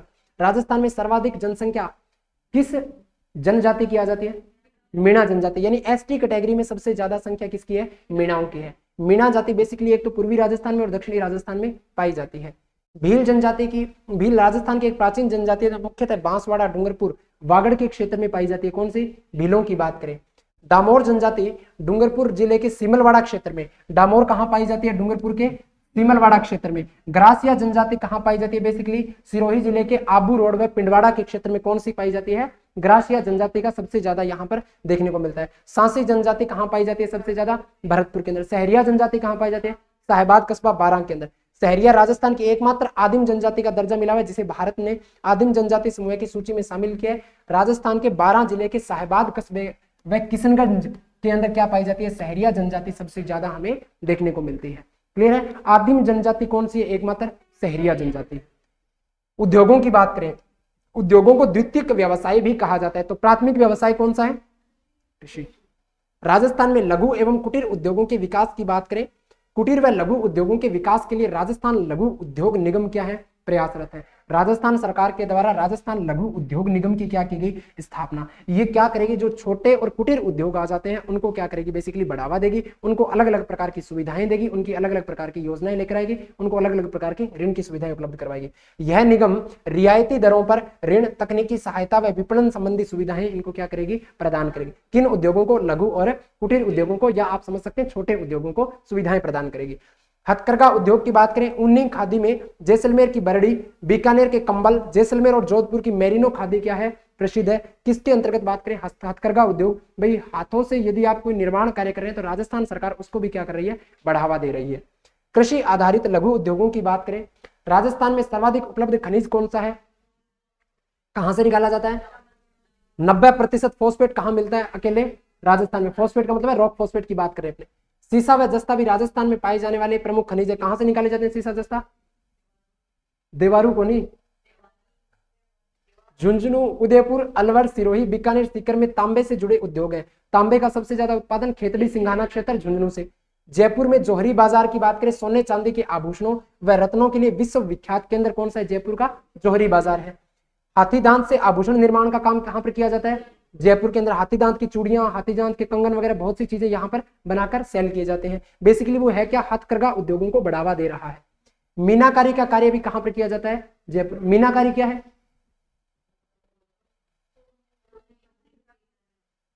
राजसमंद, नागौर, उदयपुर, अजमेर, भीलवाड़ा आदि जिलों में संगमरमर की अपन बात कर चुके हैं। धौलपुर में लाल पत्थर निकाला जाता है। विधानसभा में वर्तमान में यहीं का लगा हुआ है। जैसलमेर में पीला पत्थर, कोटा में कोटा स्टोन, जालौर में ग्रेनाइट उद्योग का क्या हुआ है? विकास हुआ है। संगमरमर व ग्रेनाइट पत्थरों का निर्यात विदेशों में भी किया जाता है, क्योंकि केवल भारत से ही संगमरमर और जो हम बात करें ग्रेनाइट के पत्थर निकाले जाते हैं, इस प्रकार के पत्थरों का खनन केवल भारत से किया जाता है। सूती वस्त्र उद्योगों की बात करें, राजस्थान का सबसे प्राचीन उद्योग है। पहली मिल कहां पर लगाई गई? द कृष्णा मिल्स लिमिटेड 1889 में ब्यावर अजमेर में स्थापित की गई। वर्तमान में प्रमुख वस्त्र सबसे ज्यादा कहां पर उत्पादित किए जाने? भीलवाड़ा में। इसलिए वस्त्र नगरी या औद्योगिक नगरी किसे कहते हैं? भीलवाड़ा को वस्त्रों की औद्योगिक नगरी, वस्त्र नगरी अथवा राजस्थान का मैनचेस्टर। भारत का मैनचेस्टर है कानपुर, कोयम्बटूर, नागपुर, कौन सा है? वस्त्रों की रंगाई, छपाई तथा बंधेज का कार्य कहां पर किया जाता है? सांगानेर। जयपुर सांगानेर के अंदर बात करें, सांगानेर और बगरू दोनों क्षेत्र आपको ध्यान में रखने हैं। राज्य में हनुमानगढ़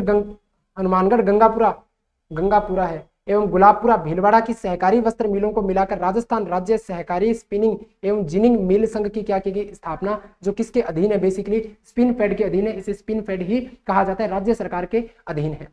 सीमेंट उद्योगों की बात करें, राजस्थान भारत में सबसे ज्यादा सीमेंट उत्पादित करने वाला अग्रणी राज्य। कच्चा माल किससे मिलता है? जिप्सम और चूने से। कोयला काट लेना यहां से। चूना पत्थर व जिप्सम राज्य में पर्याप्त मात्रा में मिलता है, लेकिन कोयला मध्य प्रदेश, छत्तीसगढ़ आदि से क्या किया जाता है? आयात। कोयला क्यों मंगाया जाएगा? उसके थोड़ा बहुत कलर परिवर्तित करने के लिए, हाथ कड़ाकरण भी। राज्य का पहला सीमेंट कारखाना बूंदी के अंदर लाखेरी में क्या किया गया? स्थापित किया गया।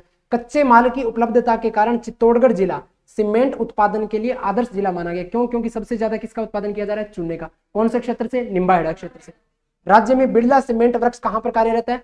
चित्तौड़गढ़ में। उदयपुर सीमेंट वर्क्स कहां कार्यरत है? उदयपुर में। मंगलम सीमेंट कहां पर कार्यरत है? कोटा के अंदर। जेके व्हाइट सीमेंट कहां पर है? नागौर के अंदर। श्री सीमेंट कहां पर है? ब्यावर में। जेके सीमेंट निम्बाहेड़ा चित्तौड़गढ़ के अंदर। क्लियर? ये सीमेंट की कंपनी आपने खूब देखी होगी, यहां पर भी देखी होगी, इस प्रकार की कंपनियां चलती है। शक्कर उद्योग की बात करें, कच्चा माल किससे उत्पन्न होता है? गन्ना से। उससे क्या तैयार की जाती है? शक्कर तैयार की जाती है। चित्तौड़गढ़ जिले के भोपाल सागर में राजस्थान की पहली शक्कर मिल को क्या किया गया? स्थापित कब किया गया? 1932 में। किस नाम से? द मेवाड़ शुगर मिल्स के नाम से इसे स्थापित किया गया। किस क्षेत्र की? निजी क्षेत्र की। राज्य में गंगानगर में एवं बूंदी जिले के केशोरायपाटन में चीनी मिलें क्या की गई है? स्थापना की। ये गंगानगर में नहीं है, गंगानगर सूती वस्त्र सॉरी ये गंगानगर चीनी मिल की बात करें, हनुमानगढ़ जिले में कार्यरत है। नाम इसका गंगानगर चीनी मिल है। क्लियर है कहां पर? ये हनुमानगढ़ के अंदर। सरकार द्वारा तीव्र औद्योगिक विकास व रोजगार के साधनों में वृद्धि के उद्देश्य से विशिष्ट आर्थिक क्षेत्रों, स्पेशल इकोनॉमिक जोन की बात करें जिसे सेज कहा जाता है, का निर्माण किया गया, जिन्हें क्या कहते हैं? सेज। ये क्या करेगा? अलग अलग क्षेत्रों में औद्योगिक इकाइयां स्थापित करके वहां पर रोजगार के अवसर सृजित करेगा। राज्य का सबसे बड़ा सेज फार्म कौन सा है? सीतापुरा जयपुर। उसके बाद कहां पर आ जाता है? अलवर। जयपुर अलवर की बात करें राजस्थान के पूर्वी क्षेत्र की ओर। परिवहन व पर्यटन, परिवहन के कितने साधन उपलब्ध है राजस्थान में?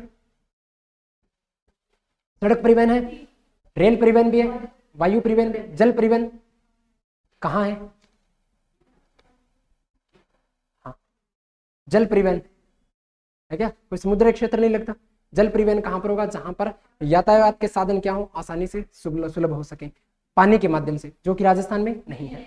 सड़क परिवहन की बात करें, प्रधानमंत्री ग्रामीण सड़क निर्माण योजना, जो गांवों में सड़क जाती है उसके ऊपर देखना कभी भी साइड में बोर्ड लगा होगा प्रधानमंत्री ग्रामीण सड़क योजना। इसी योजना के अधीन उनका क्या करवाया गया? निर्माण की भारत के प्रत्येक गांव को क्या किया जाए? पक्की सड़क से जोड़ा जाए। निर्माण परियोजना द्वारा विभिन्न गांवों को सड़कों से जोड़ा गया है। स्वर्णिम चतुर्भुज में कौन कौन शामिल है? ध्यान में रखना, दिल्ली, मुंबई, चेन्नई, कोलकाता, 4 बड़े शहरों को शामिल किया गया भारत में। दिल्ली से कहां गए? कोलकाता। कोलकाता से कहां आ गए? चेन्नई, चेन्नई से कहाँ गए, मुंबई, और मुंबई से वापस दिल्ली। भारत के तीनों चारों कोनों को बेसिकली आपस में क्या किया है, जोड़ने का काम, यही क्या कहलाता है, स्वर्णिम चतुर्भुज। और स्वर्णिम त्रिकोण, ये तो चतुर्भुज है क्योंकि 4 शहरों को जोड़ रहा है। त्रिकोण जो 3 को जोड़ेगा, जयपुर आगरा दिल्ली, जयपुर आगरा दिल्ली।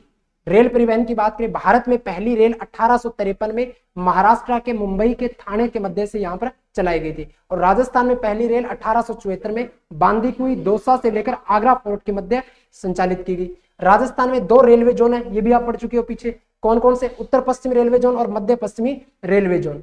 राज्य में कुल 5 रेलवे मंडल काम कर रहे हैं, कौन कौन से पांचों, जयपुर, बीकानेर, जोधपुर, अजमेर और कोटा। इसके अधीन अपन कौन से मंडल के अधीन आते हैं, बीकानेर मंडल के अधीन आते हैं। राजस्थान भारत के उत्तर पश्चिमी रेलवे मंडल में क्या है, शामिल किया गया है। मेट्रो रेल की शुरुआत कब से होती है, 3 जून 2015 से प्रारंभ की जाती है। वायु परिवहन की बात करें, एकमात्र अंतरराष्ट्रीय हवाई अड्डा कहां पर है, सांगानेर, जयपुर के अंदर। उदयपुर के डबोक में महाराणा प्रताप हवाई अड्डा स्थित है। सैनिक एवं नागरिक महत्व का एक हवाई अड्डा जोधपुर के रातानाडा में भी है, बीकानेर के नोखा के अंदर भी है, तो वो अलग अलग है, उस पर आपको ज्यादा दिमाग नहीं लगाना। ऐतिहासिक पर्यटन स्थल कौन कौन सा केंद्र कहां पर है, यहां पर केवल नाम दिए गए हैं। हनुमानगढ़ में कालीबंगा सभ्यता, पीलीबंगा सभ्यता। रंगमहल सभ्यता भी कहां है, हनुमानगढ़ में है, वो भी यहीं पर ऐड रखना। रंगमहल सभ्यता भी कहां पर आ जाती है, हनुमानगढ़ के अंदर। उदयपुर के अंदर आहड़ सभ्यता, जयपुर के अंदर बैराट सभ्यता, कौन सी नदी के किनारे, बाणगंगा नदी के किनारे। अच्छा, आहड़ सभ्यता आयड़ अथवा बेड़च नदी के किनारे। सीकर के अंदर गणेश्वर सभ्यता, कौन सी नदी के किनारे, कांतली नदी के किनारे। जयपुर में हवा महल, हवा महल कहां गया, जयपुर के अंदर। आमेर का किला भी कहां गया, जयपुर में। जंतर मंत्र कहां गया, जयपुर में। चित्तौड़गढ़ का विजय स्तंभ निर्माण किसने करवाया, महाराणा कुंभा ने। 1440 से 1448 के, कितने मंजिला है, 9 मंजिला है। कितने फीट ऊंचाई है इसकी, 122 फीट इसकी ऊंचाई आ जाती है। वास्तुकार कौन आ जाते हैं, मंडन इसके वास्तुकार हैं। राजसमंद में कुंभलगढ़ का किला, कुंभलगढ़ दुर्ग कहां पर आ गया, राजसमंद। जोधपुर के अंदर मेहरानगढ़ दुर्ग। जैसलमेर का सोनारगढ़ क्या कहलाता है, स्वर्णगिरी या सुवर्णगिरी, सुवर्णगिरी या स्वर्णगिरी, स्वर्णगिरी, स्वर्णगिरी। और यदि सुवर्णगिरी आ जाएगा तब जालोर। जालोर को और किस नाम से जाना जाता था, जाबालीपुर के नाम से, जाबालीपुर। सवाई माधोपुर के अंदर रणथंभौर दुर्ग, रणथंभौर अभ्यारण्य भी यहीं पर स्थित है। झालावाड़ में गागरोन का किला, आहू व काली सिंध नदियों के संगम पर है। जयपुर व उदयपुर में सिटी पैलेस, ये कैसे स्थल थे, ऐतिहासिक स्थल। अब हम बात करें आगे, नेक्स्ट ऐतिहासिक की ओर आगे। उदयपुर में जयसमंद, फतेह सागर, पिछोला, उदय सागर आदि झीलें। एक शिल्पग्राम भी है। राजस्थान में कुल मिलाकर कितने शिल्पग्राम है, 3, जयपुर, जोधपुर और उदयपुर।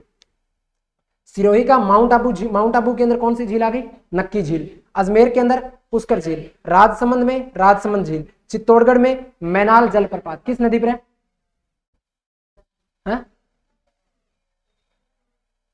मांगली नदी पर। जैसलमेर में मनमोहक रेत के धोरे टीले, ये तो अपना गणित है। सवाई माधोपुर का रणथंभौर राष्ट्रीय उद्यान। अलवर का सरिस्का राष्ट्रीय उद्यान। भरतपुर का केवलादेव घना पक्षी विहार, क्या कहा जाता है, पक्षियों का स्वर्ग। परिंदों का घर किसे कहते हैं, बंद बारेठा, भरतपुर को। जैसलमेर व बाड़मेर में स्थित राष्ट्रीय मरु उद्यान, किसकी प्रजनन स्थली है, यहाँ पर गोडावण की प्रजनन स्थली है। राज्य में ब्रह्मा जी का एकमात्र मंदिर कहां पर आ गया, पुष्कर के अंदर, यहीं पर सावित्री माता का मंदिर बना हुआ है। ख्वाजा मोइनुद्दीन चिश्ती की दरगाह है अजमेर। उर्स कब आयोजित होता है, रजब माह की 1 से 6 तारीख को। कपिल सरोवर का मेला कहां पर बढ़ता है, कोलायत, बीकानेर में। कौन सी झील है यहाँ, कोलायत झील है। कब बढ़ता है, कार्तिक पूर्णिमा को। किस दर्शन से संबंधित है, सांख्य दर्शन से संबंधित है। रामदेवरा मेला जैसलमेर में। कब मेला भरता है, भाद्रपद शुक्ल दूज से लेकर दवादशी तक मेले का आयोजन किया जाता है। श्रीनाथ जी मेला नाथ द्वारा, राजसमंद के अंदर। एकलिंग जी का मेला उदयपुर, बप्पा रावल ने क्या करवाई थी, स्थापना। गोविंद देव जी मंदिर जयपुर के अंदर। करणी माता मंदिर देशनोक बीकानेर। चारण जाति की क्या आ जाती है, कुलदेवी। बीकानेर के राठौड़ों की भी क्या है, कुलदेवी। श्री महावीर जी मंदिर, सवाई माधोपुर मंदिर कहां है, करौली के अंदर है। हाँ, तो श्री महावीर जी मंदिर कहां है, करौली के अंदर। तो सवाई माधोपुर लिखा, तो पीछे पीछे क्यों बोल रहे हो, वैसे लिख दिया, इसका मतलब कुछ भी बोलते जाओगे, हैं। हाँ, किस धर्म से संबंधित है? महावीर जी का मंदिर किस धर्म से संबंधित है, जैन धर्म से।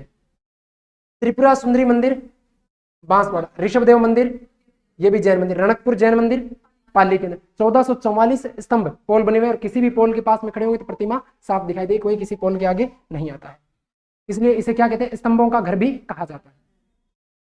तुरंगा राजस्थान, अतुल राजस्थान, जाने क्या दिख जाए आदि, ये सारे क्या है नारे। वर्तमान में कौन सा पर्यटन लोगो हमारा, जाने क्या दिख जाए, वर्तमान पर्यटन लोगो क्या है, जाने क्या दिख जाए।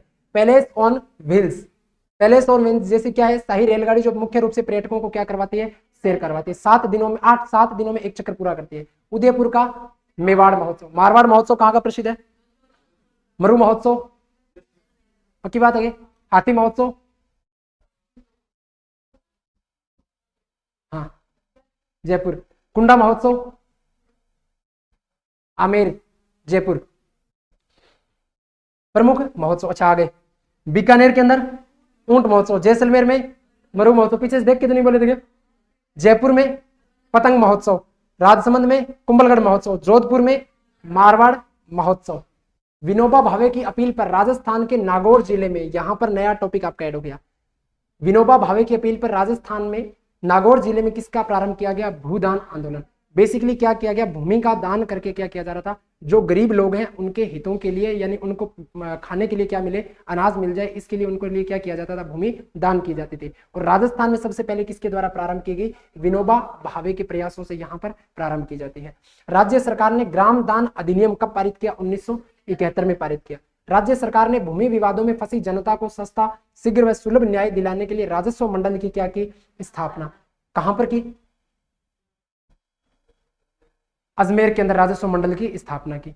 राजस्व मंडल के अधीन आता है पटवारी, इसी के अधीन आता है गिरदावर, इसी के अधीन आता है तहसीलदार, इसी के अधीन आता है नायब तहसीलदार, इसी के अधीन काम करेगा एसडीएम भी, इसी के अधीन काम करेगा कलेक्टर भी। क्यों, क्योंकि सारे के सारे कार्य इसी के अधीन है। अब कलेक्टर और एसडीएम बाकी कार्य भी करेंगे, जरूरी को नहीं एक ही काम करेगा, बिना बहुत काम है।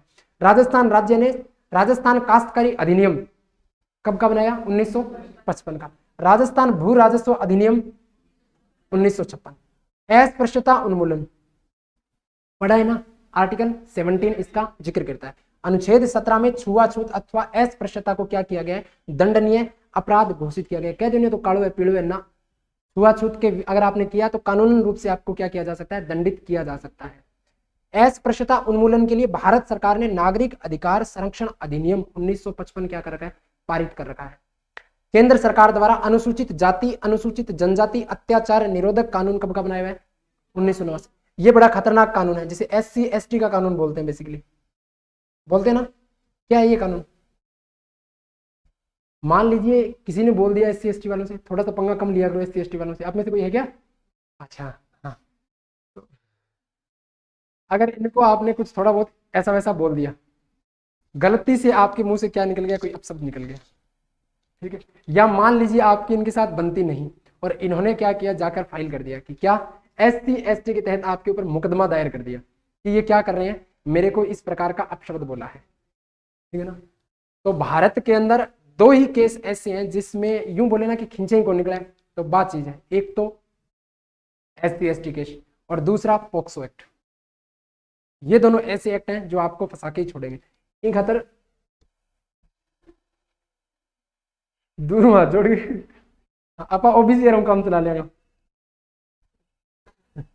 वर्तमान में सामाजिक न्याय एवं अधिकारिता विभाग मुख्यतः शिक्षा, सामाजिक आर्थिक विकास, अनुसूचित जाति जनजाति, आर्थिक पिछड़ा वर्ग, अन्य पिछड़ा वर्ग, महिलाओं बच्चों आदि के कल्याण के लिए कार्य कर रहा है। कौन सा, सामाजिक न्याय एवं अधिकारिता विभाग मुख्यतः किसके लिए काम करेगा, एक तो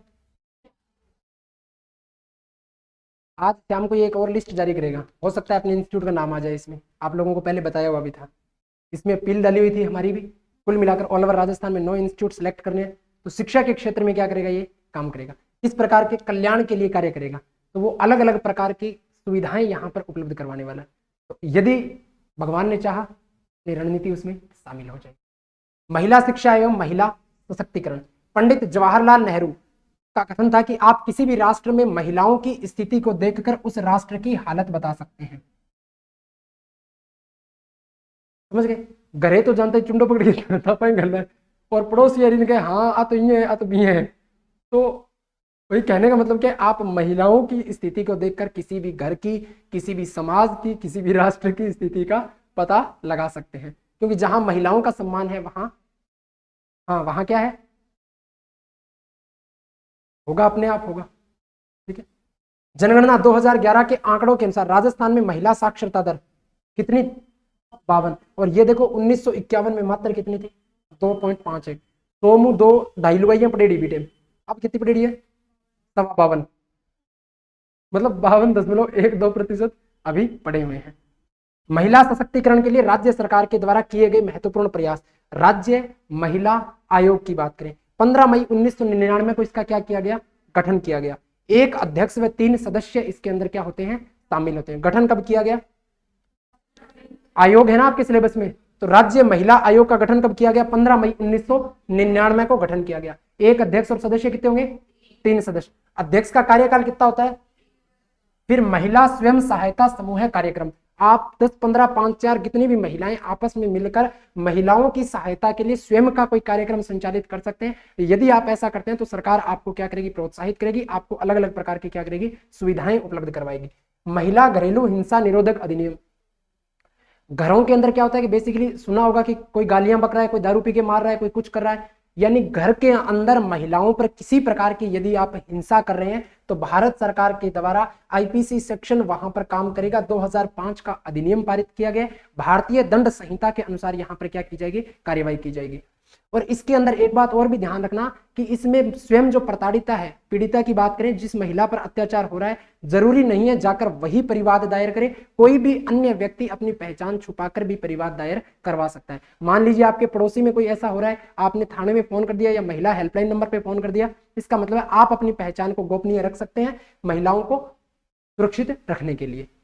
राजीव गांधी किशोरी सशक्तिकरण योजना, जिसे क्या कहा जाता है, सबला योजना, बेसिकली किससे संबंधित है, किशोरियों से संबंधित है, बालिकाओं से संबंधित है। इस योजना के अंतर्गत किशोरियों के पोषण और स्वास्थ्य स्तर को सुधारने के लिए, उनके स्वास्थ्य की देखभाल के लिए, उनकी शिक्षा से संबंधित, उनके कौशल विकास से संबंधित, उनको सामाजिक क्षेत्र में उनकी भागीदारी सुनिश्चित करने से संबंधित विकसित किए जाने के अलग अलग प्रयास सरकार लेकर आ रही है। किस योजना में, सबला योजना के तहत।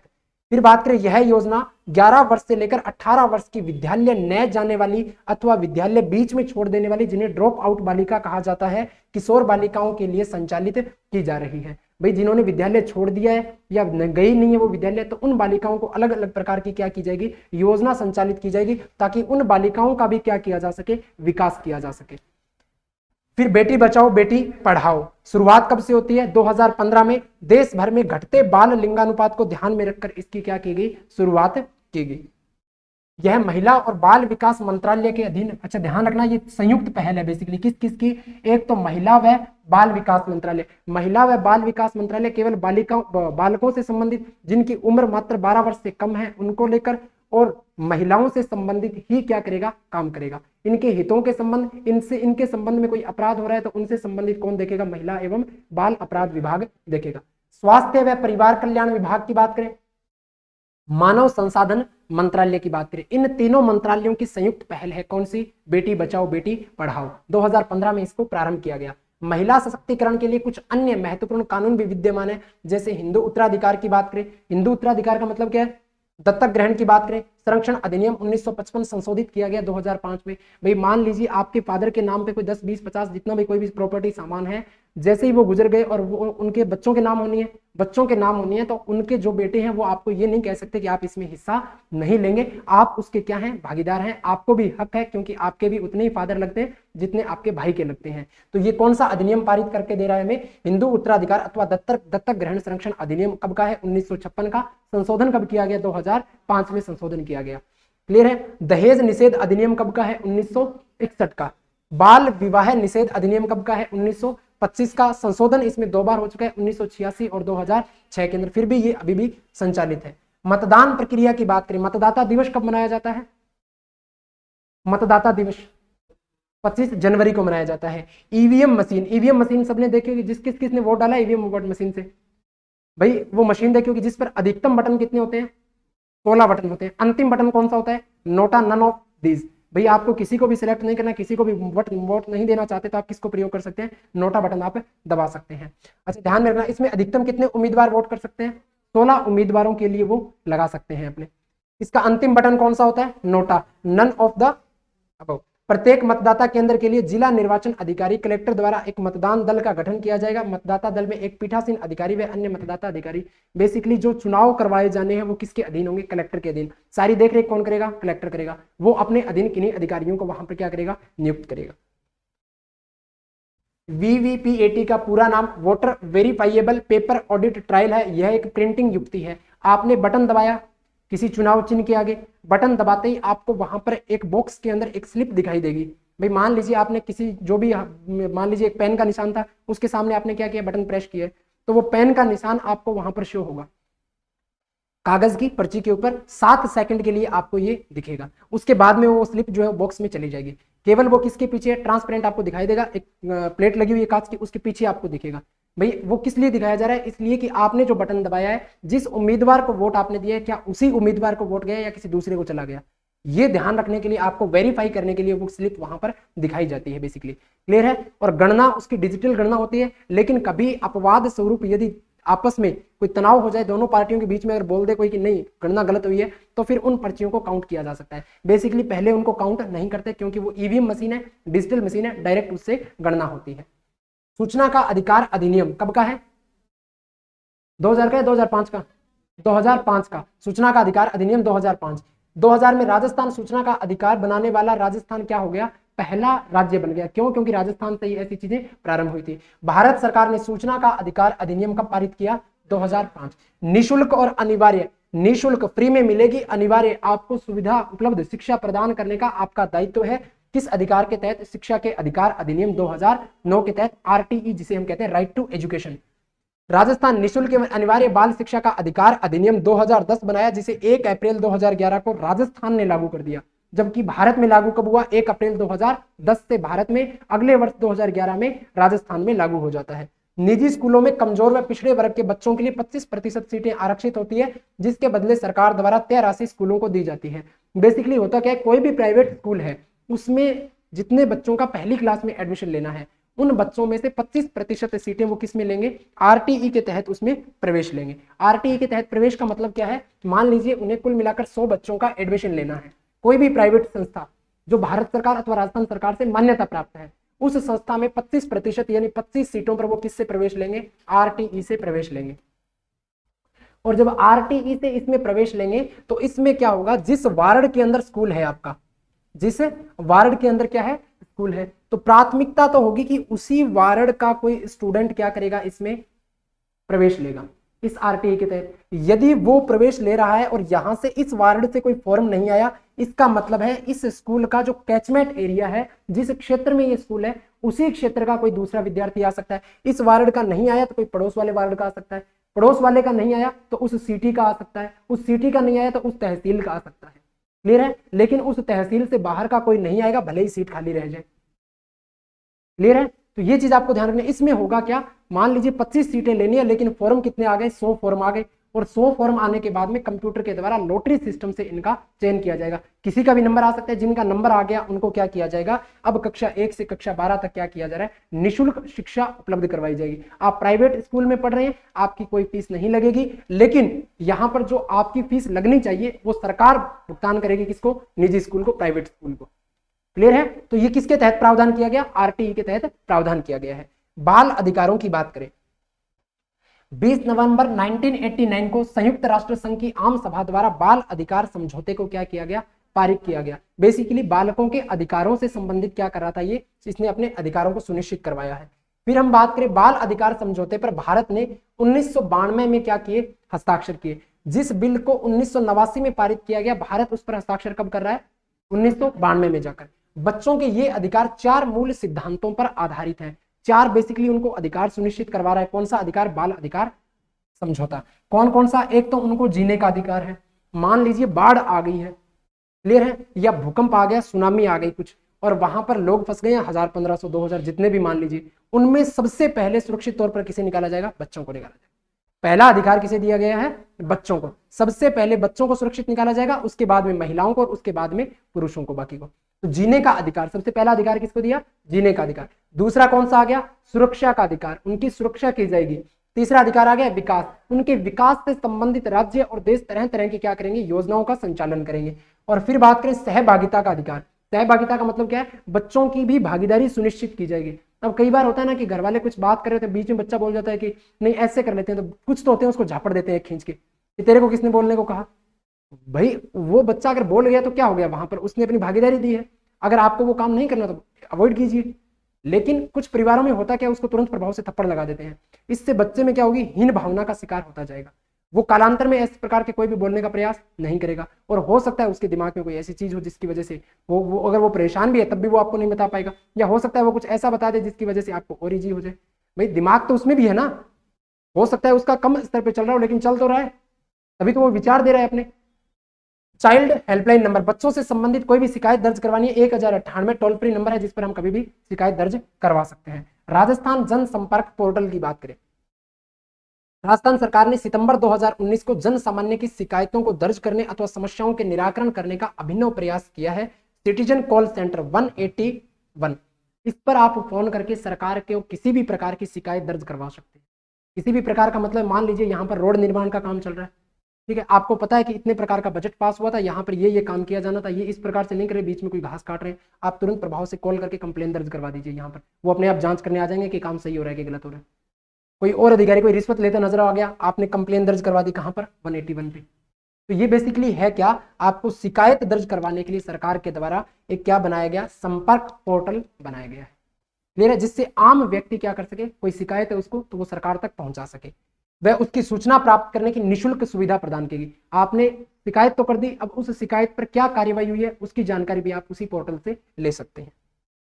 साइबर सुरक्षा व साइबर अपराध क्या है, साइबर अपराध आप सब जानते होंगे, मोबाइल से कंप्यूटर से नेटवर्किंग के माध्यम से धोखाधड़ी करना ही क्या है, साइबर अपराध।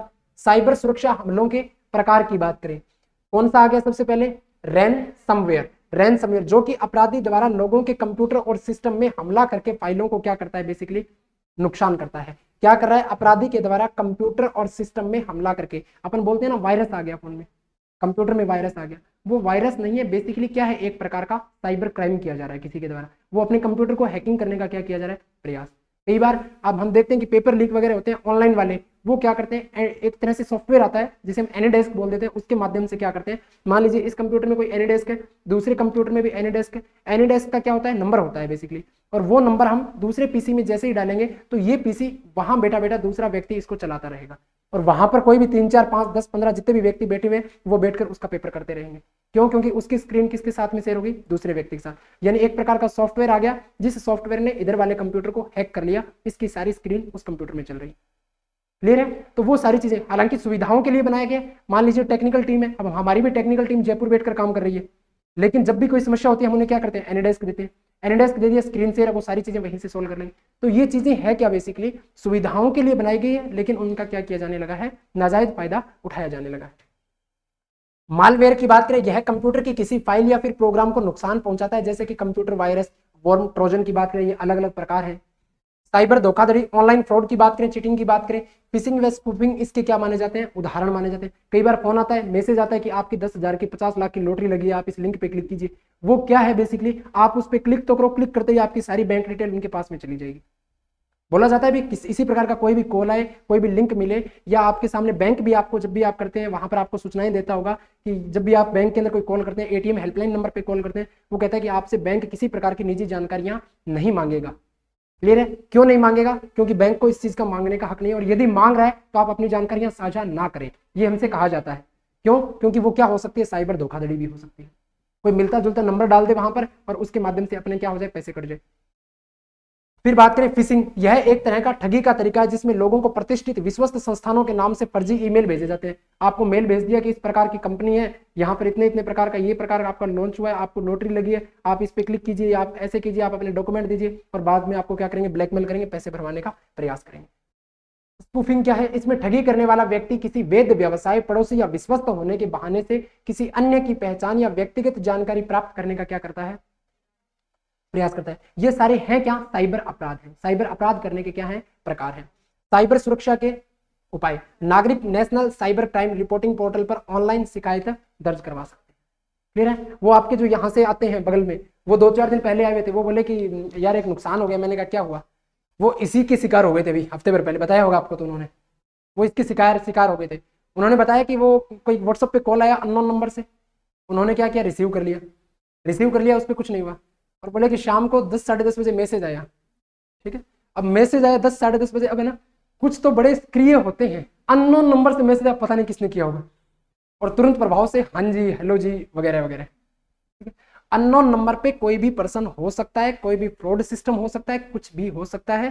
पहले तसल्ली कीजिए, कोई कोई है या कौन नहीं है, इस चीज की जवाबदारी उस व्यक्ति के ऊपर है, क्योंकि आज का हर नागरिक इसके लिए जागरूक है, ठीक है। उसने चैट करना प्रारंभ कर दिया वहां पर, थोड़ी देर बाद में वीडियो कॉल आ गई, वीडियो कॉल आई, इसने अटेंड किया, वो तो मुझे तो पता नहीं, उसने मुझे इतना ही बताया कि वीडियो कॉल आया, बगल में कोई लड़के की फोटो थी संदिग्ध अवस्था के अंदर, और साथ में उसका क्या था, फेस आ गया, क्योंकि वीडियो कॉल अटेंड किया, वीडियो कॉल अटेंड करते क्या हो जाएगा, फेस तो जाएगा अपना भी, सामने वाले का भी जाएगा, और उसने क्या रख लिया, स्क्रीनशॉट रख लिया, ब्लैकमेल कर रहा है। तो मैंने कहा ये चीज जो वो कह रहा है, तो वो स्क्रीन शेयर, वो आप जो कह रहे हैं कि जो भी आपके सामने अश्लील फोटो दिखाई है वो ओरिजिनल फोटो नहीं है, वो स्क्रीन शेयर की जाती है। बेसिकली ब्लैकमेल करने के लिए क्या की जाएगी, स्क्रीन शेयर करेगा, कहीं ने किसी ने कहीं से फोटो उठा ली, कोई वीडियो क्रॉप कर लिया, कहीं से वीडियो बना लिया, नेट से कोई वीडियो उठा लिया, उसको क्या करेगा, स्क्रीन पे चला देगा। बेसिकली किसी को फोन कर दिया, आपके साथ फोटो अटैच कर ली, और फोटो अटैच करके आपको क्या किया जा रहा है, ब्लैकमेल। वो बोला ब्लैकमेल कर रहा है, मेरे से 5500 रुपए मांगे, मैंने 1500 तो भेज दिए, 4000 अभी भी मांग रहा है। मैंने कहा मेरे को नंबर दे, मैं बात करता हूँ, ठीक है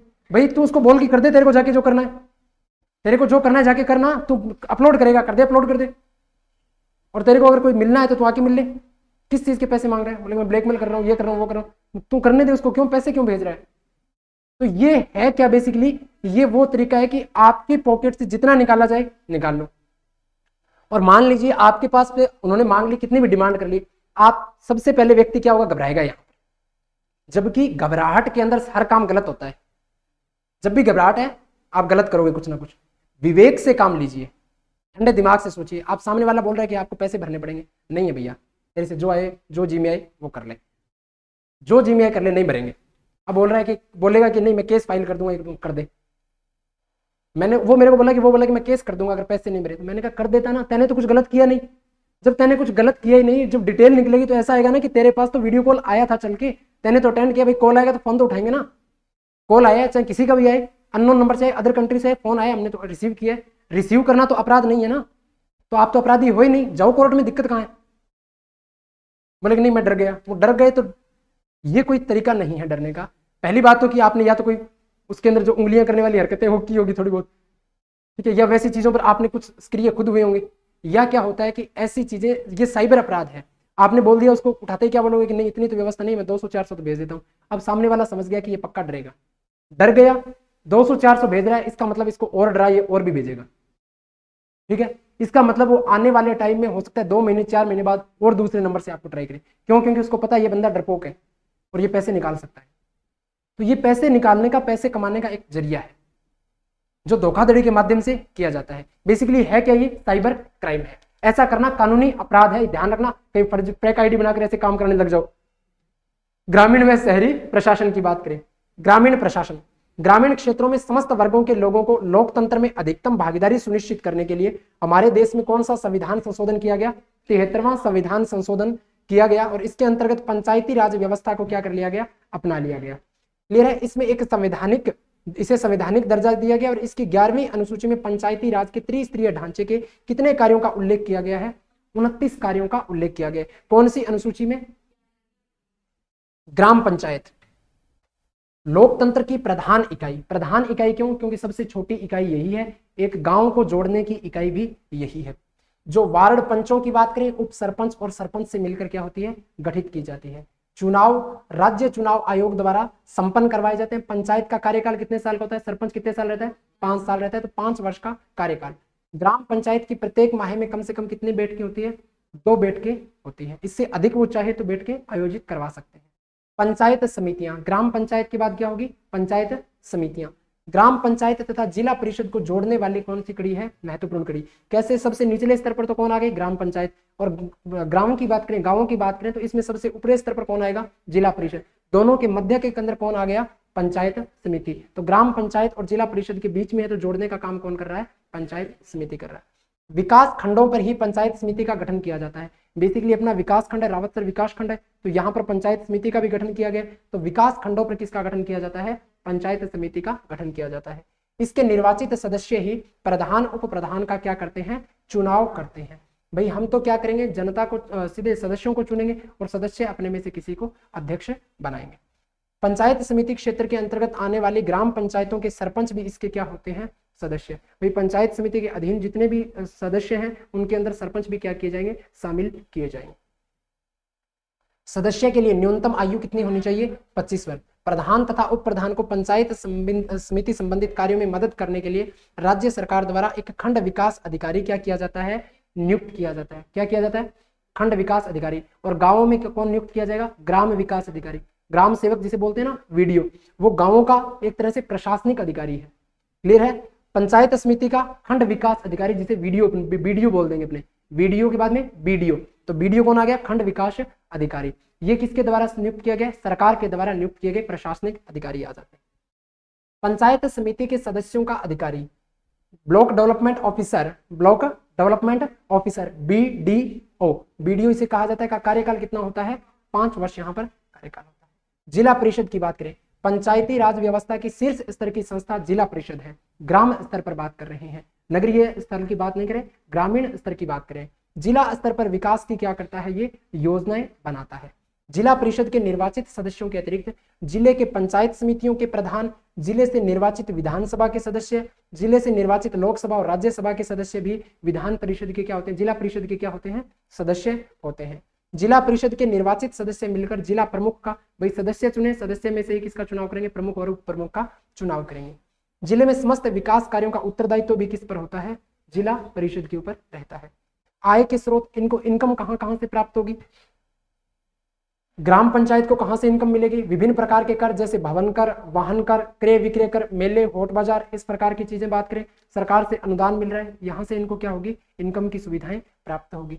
पंचायत समिति की बात करें, स्थानीय क्षेत्रों में कर वसूल करना, कोई शुल्क लगा देना, राज्य सरकार से अनुदान प्रदान करना, होट या मेले, जो बड़े मेले आयोजित होते हैं, जिस प्रकार से अभी रामदेव मेला लगेगा अपने यहाँ पर, तो उस प्रकार के मेलों से भी क्या होगी, पंचायत समितियों को क्या होगी, आय प्राप्त होगी। जिला परिषद की बात करें, केंद्र तथा राज्य सरकारों द्वारा प्राप्त अनुदान, पंचायत समितियों से की गई वसूलियां, राजस्व का प्राप्त निश्चित हिस्सा, कोई टैक्स जिसको पे करना है, सरकारी तथा गैर सरकारी ऋण, लोगों द्वारा दिया जाने वाला अनुदान। भाई अपने कुछ लोग भी तो इसके अंदर दान करते हैं ना, बेसिकली कि क्षेत्र विशेष के विकास के लिए, या क्षेत्र विशेष के अंदर महिलाओं के लिए, या बालिकाओं के लिए, या गरीब के लिए, या पीड़ितों के लिए क्या करते हैं, अलग अलग प्रकार के अनुदान दिए जाते हैं। वो भी किसकी इनकम है, जिला परिषद की इनकम आती है। ग्राम सभा की बात करें, ग्राम सभा पंचायती राज की आधारभूत संस्था है। ग्राम सभा का क्षेत्र एक राजस्व ग्राम होता है। भाई एक छोटे से गांव की बात करें, ग्राम सभा के सदस्य उस राजस्व गांव में रहने वाले सभी मतदाता होते हैं, जिसका मतदाता सूची में नाम है, सारे इसके क्या होंगे, सदस्य होंगे। सामान्यतः हर 3 महीने में ग्राम सभा की एक बैठक बुलाई जाती है, और ये आमतौर पर 26 जनवरी को, 15 अगस्त को, 1 मई को और एक गांधी जयंती 2 अक्टूबर को बुलाई जाती है। ग्राम न्यायालय क्या है, राजस्थान में भी पहला ग्राम न्यायालय जयपुर जिले के बस्सी गांव में खोला गया। ये क्या है, बेसिकली गांव वालों के द्वारा स्थानीय क्षेत्र के अंदर क्या किया जाता है, एक तरह से लोक अदालत का काम करता है, ताकि जो भी छोटे मोटे मुकदमे हैं उनको स्थानीय स्तर पर भी क्या किया जा सके, सुलझाया जा सके। नगरीय स्वशासन, अभी हम गांव की बात कर रहे थे, अब नगर की बात करें। पहले हम किसकी बात कर रहे थे, गांवों को लेकर, अब शहरों को लेकर बात करेंगे। सभी वार्ड मिलकर एक निगम की स्थापना करते हैं। इसका मुखिया क्या कहलाता है, महापौर, सभापति अथवा नगर पालिका अध्यक्ष कहलाता है, और वार्ड से चुने हुए प्रतिनिधि क्या कहलाते हैं, पार्षद कहलाते हैं। शहरी शासन के 3 रूप होते हैं, नगर निगम, नगर परिषद और नगर पालिका की बात करें। वे बड़े शहर जहां जनसंख्या 5 लाख से ज्यादा हो, वहां सालाना 1 करोड़ आय हो, तो इस वहां पर किसका गठन किया जाएगा, नगर निगम का। और जिन शहरों की जनसंख्या 1 लाख से ज्यादा व 5 लाख से कम है, वहां पर किसका गठन किया जाएगा, नगर परिषद का गठन किया जाएगा। जिस प्रकार से हनुमानगढ़ में है, वे शहर जहां जनसंख्या 10-15 हजार से लेकर 1 लाख के बीच है, वहां पर किस प्रकार का गठन किया जाएगा, नगर पालिका। जिस प्रकार से अपने यहाँ पर नगर पालिका है। नगर निगम का अध्यक्ष क्या कहलाता है, महापौर। नगर परिषद का अध्यक्ष क्या कहलाता है, सभापति। और नगर पालिका अध्यक्ष क्या कहलाता है, नगर पालिका अध्यक्ष उसे कहा जाता है। 74वें संविधान संशोधन के अनुसार 73वां संविधान संशोधन गांवों से संबंधित है, ग्रामीण क्षेत्र से। 74वां संविधान संशोधन शहरों से संबंधित है, नगरीय प्रशासन से। तो संशोधन के अनुसार इन शहरी संस्थाओं के चुनाव में 1/3 वार्ड महिलाओं के लिए क्या होंगे, आरक्षित होंगे। भाई अपने क्षेत्र के अंदर अगर कुल मिलाकर 30 वार्ड हैं, उन 30 वार्डों में चुनाव करवाना है, तो 10 वार्डों पर सीट किसकी होगी, महिलाओं की होगी। नगरीय प्रशासन के कार्य क्या है, इन कार्यों के लिए संस्थाओं को 3 माध्यम से पैसा प्राप्त होता है। एक तो ये कर के द्वारा केंद्र और राज्य सरकारों से क्या करते हैं, राशि प्राप्त करते हैं, जिसे अनुदान की राशि कहा जाता है। दूसरा, वे विभिन्न प्रकार के शुल्क लगाते हैं, कोई जुर्माना लगा दिया, चालान पेश कर दिया तो वो भी इन्हीं को प्राप्त होगा। तीसरा, ये संस्थाएं अपने शहरवासियों पर विभिन्न प्रकार के टैक्स लगाकर भी क्या करती है, वसूल करती है। बेसिकली नगर पालिका के क्षेत्र में कम देखा जाता है, नगर निगम वाले क्षेत्र में तो बहुत ज्यादा देखा जाता है। क्लियर है? जिस प्रकार से अपन ने बाहर बैनर भी लगा रखे हैं यहाँ, क्लियर है? अगर इस प्रकार के बैनर अगर नगर निगम वाले क्षेत्र में लगा देंगे तो वो चालान काट के चले जाएंगे, इस प्रकार के लगा देंगे तो चालान काट के। साइज होगा उनका फिक्स की केवल आप अपने क्षेत्र में अपनी बिल्डिंग के ऊपर केवल इसी साइज का बैनर लगा सकते हैं। इसके अलावा अगर आप डाल रहे हैं इसका मतलब आप स्वच्छता को बिगाड़ रहे हैं और क्या होगा, आपका चालान काट दिया जाएगा। या आप पहले से नगर निगम में जाकर चालान कटवा के लेके आइए, जितने साइज का आपको लगवाना है फिर आप लगा सकते हैं, फिर नगर निगम उसकी अनुमति प्रदान करेगा आपको। राजस्थान में कला व संस्कृति की बात करें, बूंदी के दुर्ग की बात करें, 1354 ईस्वी में राव बरसिंह हाड़ा के द्वारा क्या करवाया गया, इसका निर्माण कार्य करवाया गया। छत्रसाल महल, यंत्रशाला, बादल महल और अनिरुद्ध महलों का निर्माण भी कहां पर किया गया है, बूंदी के अंदर किया गया है। लोहागढ़ दुर्ग कहां पर है, भरतपुर के अंदर। अच्छा, बूंदी का दुर्ग कौन सी नदी के किनारे है, परवन नदी के किनारे इसका निर्माण करवाया गया है। लोहागढ़ दुर्ग कहां पर है, भरतपुर के अंदर। भरतपुर के जाट वंश के महाराजा सूरजमल ने इसका एक तरह से वास्तविक निर्माण करवाया था। मिट्टी का दुर्ग है, अजय दुर्ग भी इसे कहा जाता है। इसके चारों तरफ कौन सी झील नहर बनाई गई है, सुजान गंगा नहर से, सुजान गंगा नहर से क्या किया जाता है, इसके चारों तरफ जो गहरी खाई खोदी गई है उसको भरा जाता है। क्लियर है? फिर बात करें रणथंभौर दुर्ग को लेकर। रणथंभौर दुर्ग कहाँ है, सवाई माधोपुर के अंदर। निर्माण किसके द्वारा किया गया, चौहान वंशीय शासकों के द्वारा इसका निर्माण किसने बसाया था। यहाँ पर रणथंभौर में चौहान शासक की नींव किसने डाली थी, गोविंदराज ने चौहान शासक की नींव डाली थी। इस दुर्ग में 9 लखा दरवाजा, 9 लखा बावड़ी कहाँ है, 9 लखा कुंड कहाँ है, 9 लखा महल कहाँ है, सारी चीजें ढूंढोगी। 9 लखा दरवाजा कहाँ है, रणथंभौर दुर्ग के अंदर। 9 लखा नाम से कुल मिलाकर 11 चीजें हैं राजस्थान में, ध्यान रखना, ढूंढ लेना कितने मिले। राजस्थान रणथंभौर दुर्ग की बात करें, 9 लखा दरवाजा, हमीर महल यहीं पर है, 32 खंभों की छतरी भी यहीं पर है। प्रमुख ऐतिहासिक स्थल त्रिनेत्र गणेश जी का मंदिर भी कहां पर आ जाता है, इसी रणथंभौर। जालोर दुर्ग जिसे जाबालीपुर भी कहा जाता था, सोनगिरी पहाड़ी पर है, सुवर्णगिरी भी इसे कहा जाता है। निर्माण 10वीं शताब्दी में परमार राजाओं में धारावर्ष व मुंज के द्वारा इसका क्या करवाया गया, निर्माण करवाया। चित्तौड़गढ़ दुर्ग कहां पर है वर्तमान में, चित्तौड़गढ़ जिले में। मध्यमिका नगरी के पतन के बाद चित्रकूट पहाड़ी पर 7वीं सदी में इसका क्या करवाया गया, निर्माण करवाया गया। मत्स्याकार पहाड़ी में, मछली के आकार की पहाड़ी पर इसका निर्माण किस पठार पर बना हुआ है, मेसा के पठार पर इसका निर्माण करवाया गया है। दुर्ग में प्रवेश के द्वार कितने हैं, 7 प्रवेश के द्वार आ जाते हैं। विजय स्तंभ की ऊंचाई कितनी है, 122 फीट इसकी ऊंचाई आ जाती है। कितने मंजिला है, 9 मंजिलों में विभाजित किया गया है। भारतीय मूर्तिकला का क्या कहा जाता है, इसे विश्वकोश कहा जाता है। कुंभलगढ़ दुर्ग कहां पर है, राजसमंद में। सर्वाधिक सुरक्षित दुर्ग, इस दुर्ग को कुंभलमेर भी कहा जाता है, कुंभलमेर, कुंभलमेरु भी इसे कहा जाता है। इसी दुर्ग के अंदर एक लघु दुर्ग बना हुआ है, क्या कहते हैं उसे, कुंभा का निवास स्थल, कटारगढ़ दुर्ग, जिसे मेवाड़ की आंख भी कहा जाता है। सर्वाधिक सुरक्षित दुर्ग, इस दुर्ग को कुंभलमेर कहा जाता है। कुंभा द्वारा निर्मित अपने शिल्पी सूत्रधार मंडन के नेतृत्व में 1458 ईस्वी में इसका क्या करवाया गया, निर्माण कार्य करवाया गया।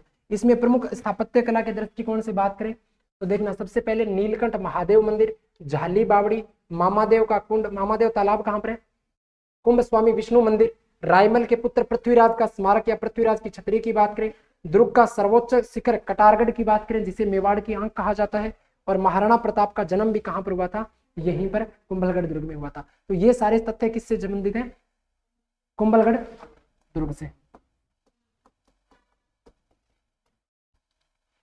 फिर आमेर दुर्ग की बात करें, आमेर दुर्ग की बात करें, हिंदू में हिंदू व मुस्लिम शैली का समन्वित रूप यहाँ पर देखा जाता है। क्यों, क्योंकि यहाँ पर हिंदू की बात करें तो कछवाहा शासकों का अधिकार था, और मुगलों का यहाँ पर पहले ही इन्होंने क्या कर ली, अधीनता स्वीकार कर ली। इस वजह से हिंदू और मुगल शैली दोनों का मिला जुला रूप यहाँ पर देखा जाता है। दुर्ग के प्रवेश द्वार कौन सा आ जाता है, गणेश पोल पर शिला माता का क्या बना हुआ है, मंदिर बना हुआ है। कौन लेकर आए थे, मानसिंह कछवाहा। कहाँ से लेकर आए थे, बंगाल से। किसको पराजित करके, राजा केदार को पराजित। गागरोन जल दुर्ग है, कहां पर है वर्तमान में, झालावाड़ में। काली सिंध और आहू नदियों के संगम पर बना हुआ है। जोधपुर के अंदर मेहरानगढ़ दुर्ग बना हुआ है, चिड़िया टूक पहाड़ी पर है, यहीं पर चामुंडा माता का मंदिर है, जहां भगदड़ कब मची थी, 2000। बीकानेर का जूनागढ़ दुर्ग, और इसी जूनागढ़ दुर्ग में राय सिंह के द्वारा राय सिंह प्रशस्ति क्या की गई है, उत्कीर्ण की गई। जैसलमेर का सोनारगढ़ दुर्ग क्या कहा जाता है, द गोल्डन फोर्ट, इसे ही स्वर्णगिरी भी कहा जाता है। मंदिरों का विकास किस काल से प्रारंभ होता है, गुप्त काल से। इससे पहले राजस्थान में मंदिर नहीं होते थे। मेवाड़ के प्रमुख मंदिरों में बात करें तो जगदीश मंदिर कहां पर है? उदयपुर के अंदर। सहस्त्र बाहु अथवा सास बहू का मंदिर कहां पर है? नागदा, उदयपुर के अंदर। अंबिका माता का मंदिर कहां है? जगत क्षेत्र, उदयपुर के अंदर। श्रीनाथ जी का मंदिर कहां है? नाथ द्वारा, उदयपुर के, सॉरी राजसमंद में। एकलिंग जी का मंदिर, एकलिंग जी किसके कुल देवता आ जाते हैं? पप्पा रावल अथवा गोहिल वंश के कुल देवता आ जाते हैं। ऋषभदेव जैन मंदिर कहां है? उदयपुर के अंदर। चार भुजानाथ का मंदिर कहां है? गढ़बोध, राजसमंद के अंदर। मारवाड़ क्षेत्र के मंदिरों में बात करें तो देलवाड़ा जैन मंदिर कहां है? आबू रोड, सिरोही। रणकपुर जैन मंदिर कहां है? पाली के अंदर। किराड़ू का मंदिर कहां है? बाड़मेर के अंदर। किराड़ू के मंदिर में सबसे प्रमुख मंदिर ध्यान में रखना सोमेश्वर का मंदिर है। सोमेश्वर मंदिर सबसे प्रमुख मंदिर कौन सा है? सोमेश्वर मंदिर। ओसिया के मंदिर कहां पर हैं? जोधपुर के अंदर। फिर हाड़ौती के मंदिरों की बात करें, पहला तो कौन सा आ गया? हिंदू मंदिर। बाडोली का शिव मंदिर कहां बना हुआ है? रावत भाटा, चित्तौड़गढ़ में। भंडदेवरा जैन मंदिर कहां है? बारां के अंदर। कणसवा मंदिर कहां पर बना हुआ है? कोटा में। कमलेश्वर महादेव मंदिर कहां बना हुआ है? बूंदी के अंदर। सूर्य मंदिर कहां बना हुआ है?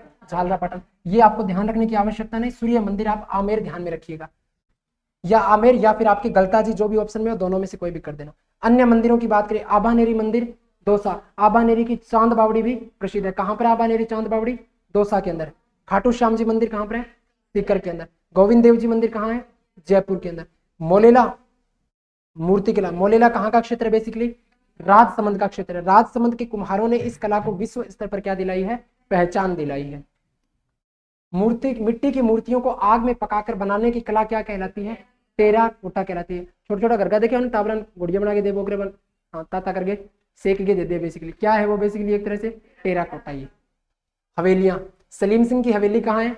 जैसलमेर में। पटवों की हवेली कहाँ है? जैसलमेर में। नथमल की हवेली भी कहाँ है? जैसलमेर। तो पटवों की हवेली, नथमल की हवेली और सलीम सिंह की हवेली तीनों कहाँ है? जैसलमेर में। छतरियां, मूसी महारानी की छतरी कहाँ है? अलवर। कितने खंभों की छतरी है? गोपाल सिंह की छतरी कहां पर है? करौली के अंदर। 84 खंभों की छतरी कहां पर है? बूंदी के अंदर। सेठों की छतरी कहां है? रामगढ़, बूंदी में। रामगढ़,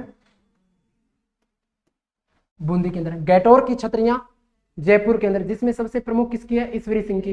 हालांकि ईश्वरी सिंह की छतरी जो है सिटी पैलेस जयपुर में बनी हुई है। इन गैटोर की जो बाकी छतरियां वहां पर नहीं बनी हुई। आपको ध्यान रखना है, गैटोर की छतरियां जयपुर के राज परिवार की छतरियां आ जाती है। जसवंत थड़ा जोधपुर, जिसे क्या कहा जाता है? राजस्थान का ताजमहल कहा जाता है। ताजमहल। राजस्थान का हवा महल किसे कहते हैं? राजस्थान का हवा महल नहीं कहते, हवा महल तो है ही राजस्थान में। हाँ, शेखावाटी का हवा महल कहते हैं किसे? खेतड़ी क्षेत्र के अंदर बने हुए महल को। बड़ा बाग की छतरियां कहां पर है? जैसलमेर के भाटी राजवंश की छतरियां आ जाती हैं। पेंटिंग, जयपुर अलवर के चित्रों में किस प्रकार के रंगों का प्रयोग किया गया? जोधपुर और बीकानेर में पीले, उदयपुर में लाल, कोटा में नीले, किशनगढ़ में सफेद और गुलाबी, बूंदी के अंदर सुनहरे। ये रंग कैसे याद करें? ये ट्रिक वहां पर बताई हुई है, वहां पर जाके याद कर लेना, ये यहाँ पे बार बार नहीं बताऊंगा, मेरे नहीं याद। जयपुर अलवर के अंदर किस प्रकार के? हरे रंग। जयपुर, जोधपुर और बीकानेर में पीले रंगों के। लाल रंग उदयपुर में, कोटा में नीले, सफेद गुलाबी किशनगढ़ में, और बूंदी में सुनहरे रंगों की प्रधानता है। चित्रों की पृष्ठभूमि, कौन सी शैली में किस प्रकार के चित्रों का निर्माण किया गया? चिंता मत करो, अंतिम स्लाइड है। राजस्थान अध्ययन कक्षा 8 की एक चैप्टर यहां से हम लोग बीच में स्किप कर चुके, जो क्या कौन सा था? बेसिकली जिसमें दिया हुआ है कौन कौन सी योजनाएं किस क्षेत्र से संबंधित हैं। उनको स्किप इसलिए किया है क्योंकि हमें फ्लैगशिप योजनाएं अलग से पढ़नी है। तो फ्लैगशिप योजनाएं पढ़ेंगे तो उसमें वो योजनाओं का जिक्र आ जाएगा। क्लियर है ना? हाँ, क्लियर नहीं है तो वहां पर जाके पढ़ लेना। 8वीं क्लास में एक अध्याय छोड़ दिया बीच में, वो पढ़ लेना। चित्रों की पृष्ठभूमि, उदयपुर चित्र शैली में कदम्ब वृक्ष के चित्र दर्शाए गए। किशनगढ़ चित्र शैली में केले, कोटा बूंदी में खजूर, अलवर जयपुर में पीपल अथवा वट वृक्ष, बीकानेर जोधपुर में आम, उदयपुर में हाथी और चकोर पक्षी, नाथ द्वारा में गाय का, जयपुर और अलवर शैली के चित्रों में मोर व घोड़े का चित्रण, और किशनगढ़ शैली में बनी ठनी में नारी सौंदर्य का क्या किया गया है? चित्रण किया गया। पढ़ेंगे आगे। तो यहां तक कक्षा 8 अपनी कंप्लीट हुई, कक्षा 6 अपनी कंप्लीट हो गई, कक्षा 7 कंप्लीट हो गई, कक्षा 8 कंप्लीट हो गई, कक्षा 9 करेंगे कल। कक्षा 9 में कितने अध्याय हैं कुल मिलाकर? कोशिश तो करेंगे कि कक्षा 9 कल ही कंप्लीट कर दे। क्लियर है? कर दें क्या? अदरवाइज 2 पार्टों में उसको क्या कर देंगे, विभाजन कर देंगे। बाकी कक्षा 10 तो पक्की 2 भागों में करेंगे, भगवान ने सुख रखा तो 3 में कर देंगे। क्यों? क्योंकि बड़ा लंबा पार्ट है, एक दिन तो अपना किस में चला जाएगा, राजवंश में चला जाएगा, और बाकी चित्रकला वाला पार्ट भी है उसके अंदर, दुर्ग वाला पार्ट भी है, तो बाकी वहां पर करेंगे। 6ठी 7वीं 8वीं तीनों क्लास आपकी कंप्लीट है। कल इसी समय वापस क्या पढ़ेंगे, कक्षा 9, अध्याय 1 से लेकर अध्याय 7 अध्याय है। उसमें कितने पेज हैं, ई बुक में देखना कितने पेज हैं, कक्षा 9 के, सिर्फ कक्षा 9 के, इंडेक्स से देख लो, MCQ हटा देना।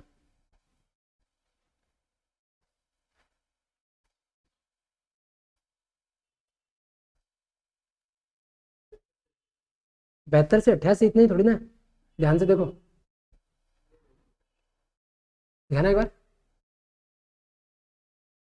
ये थोड़ी होंगे यार।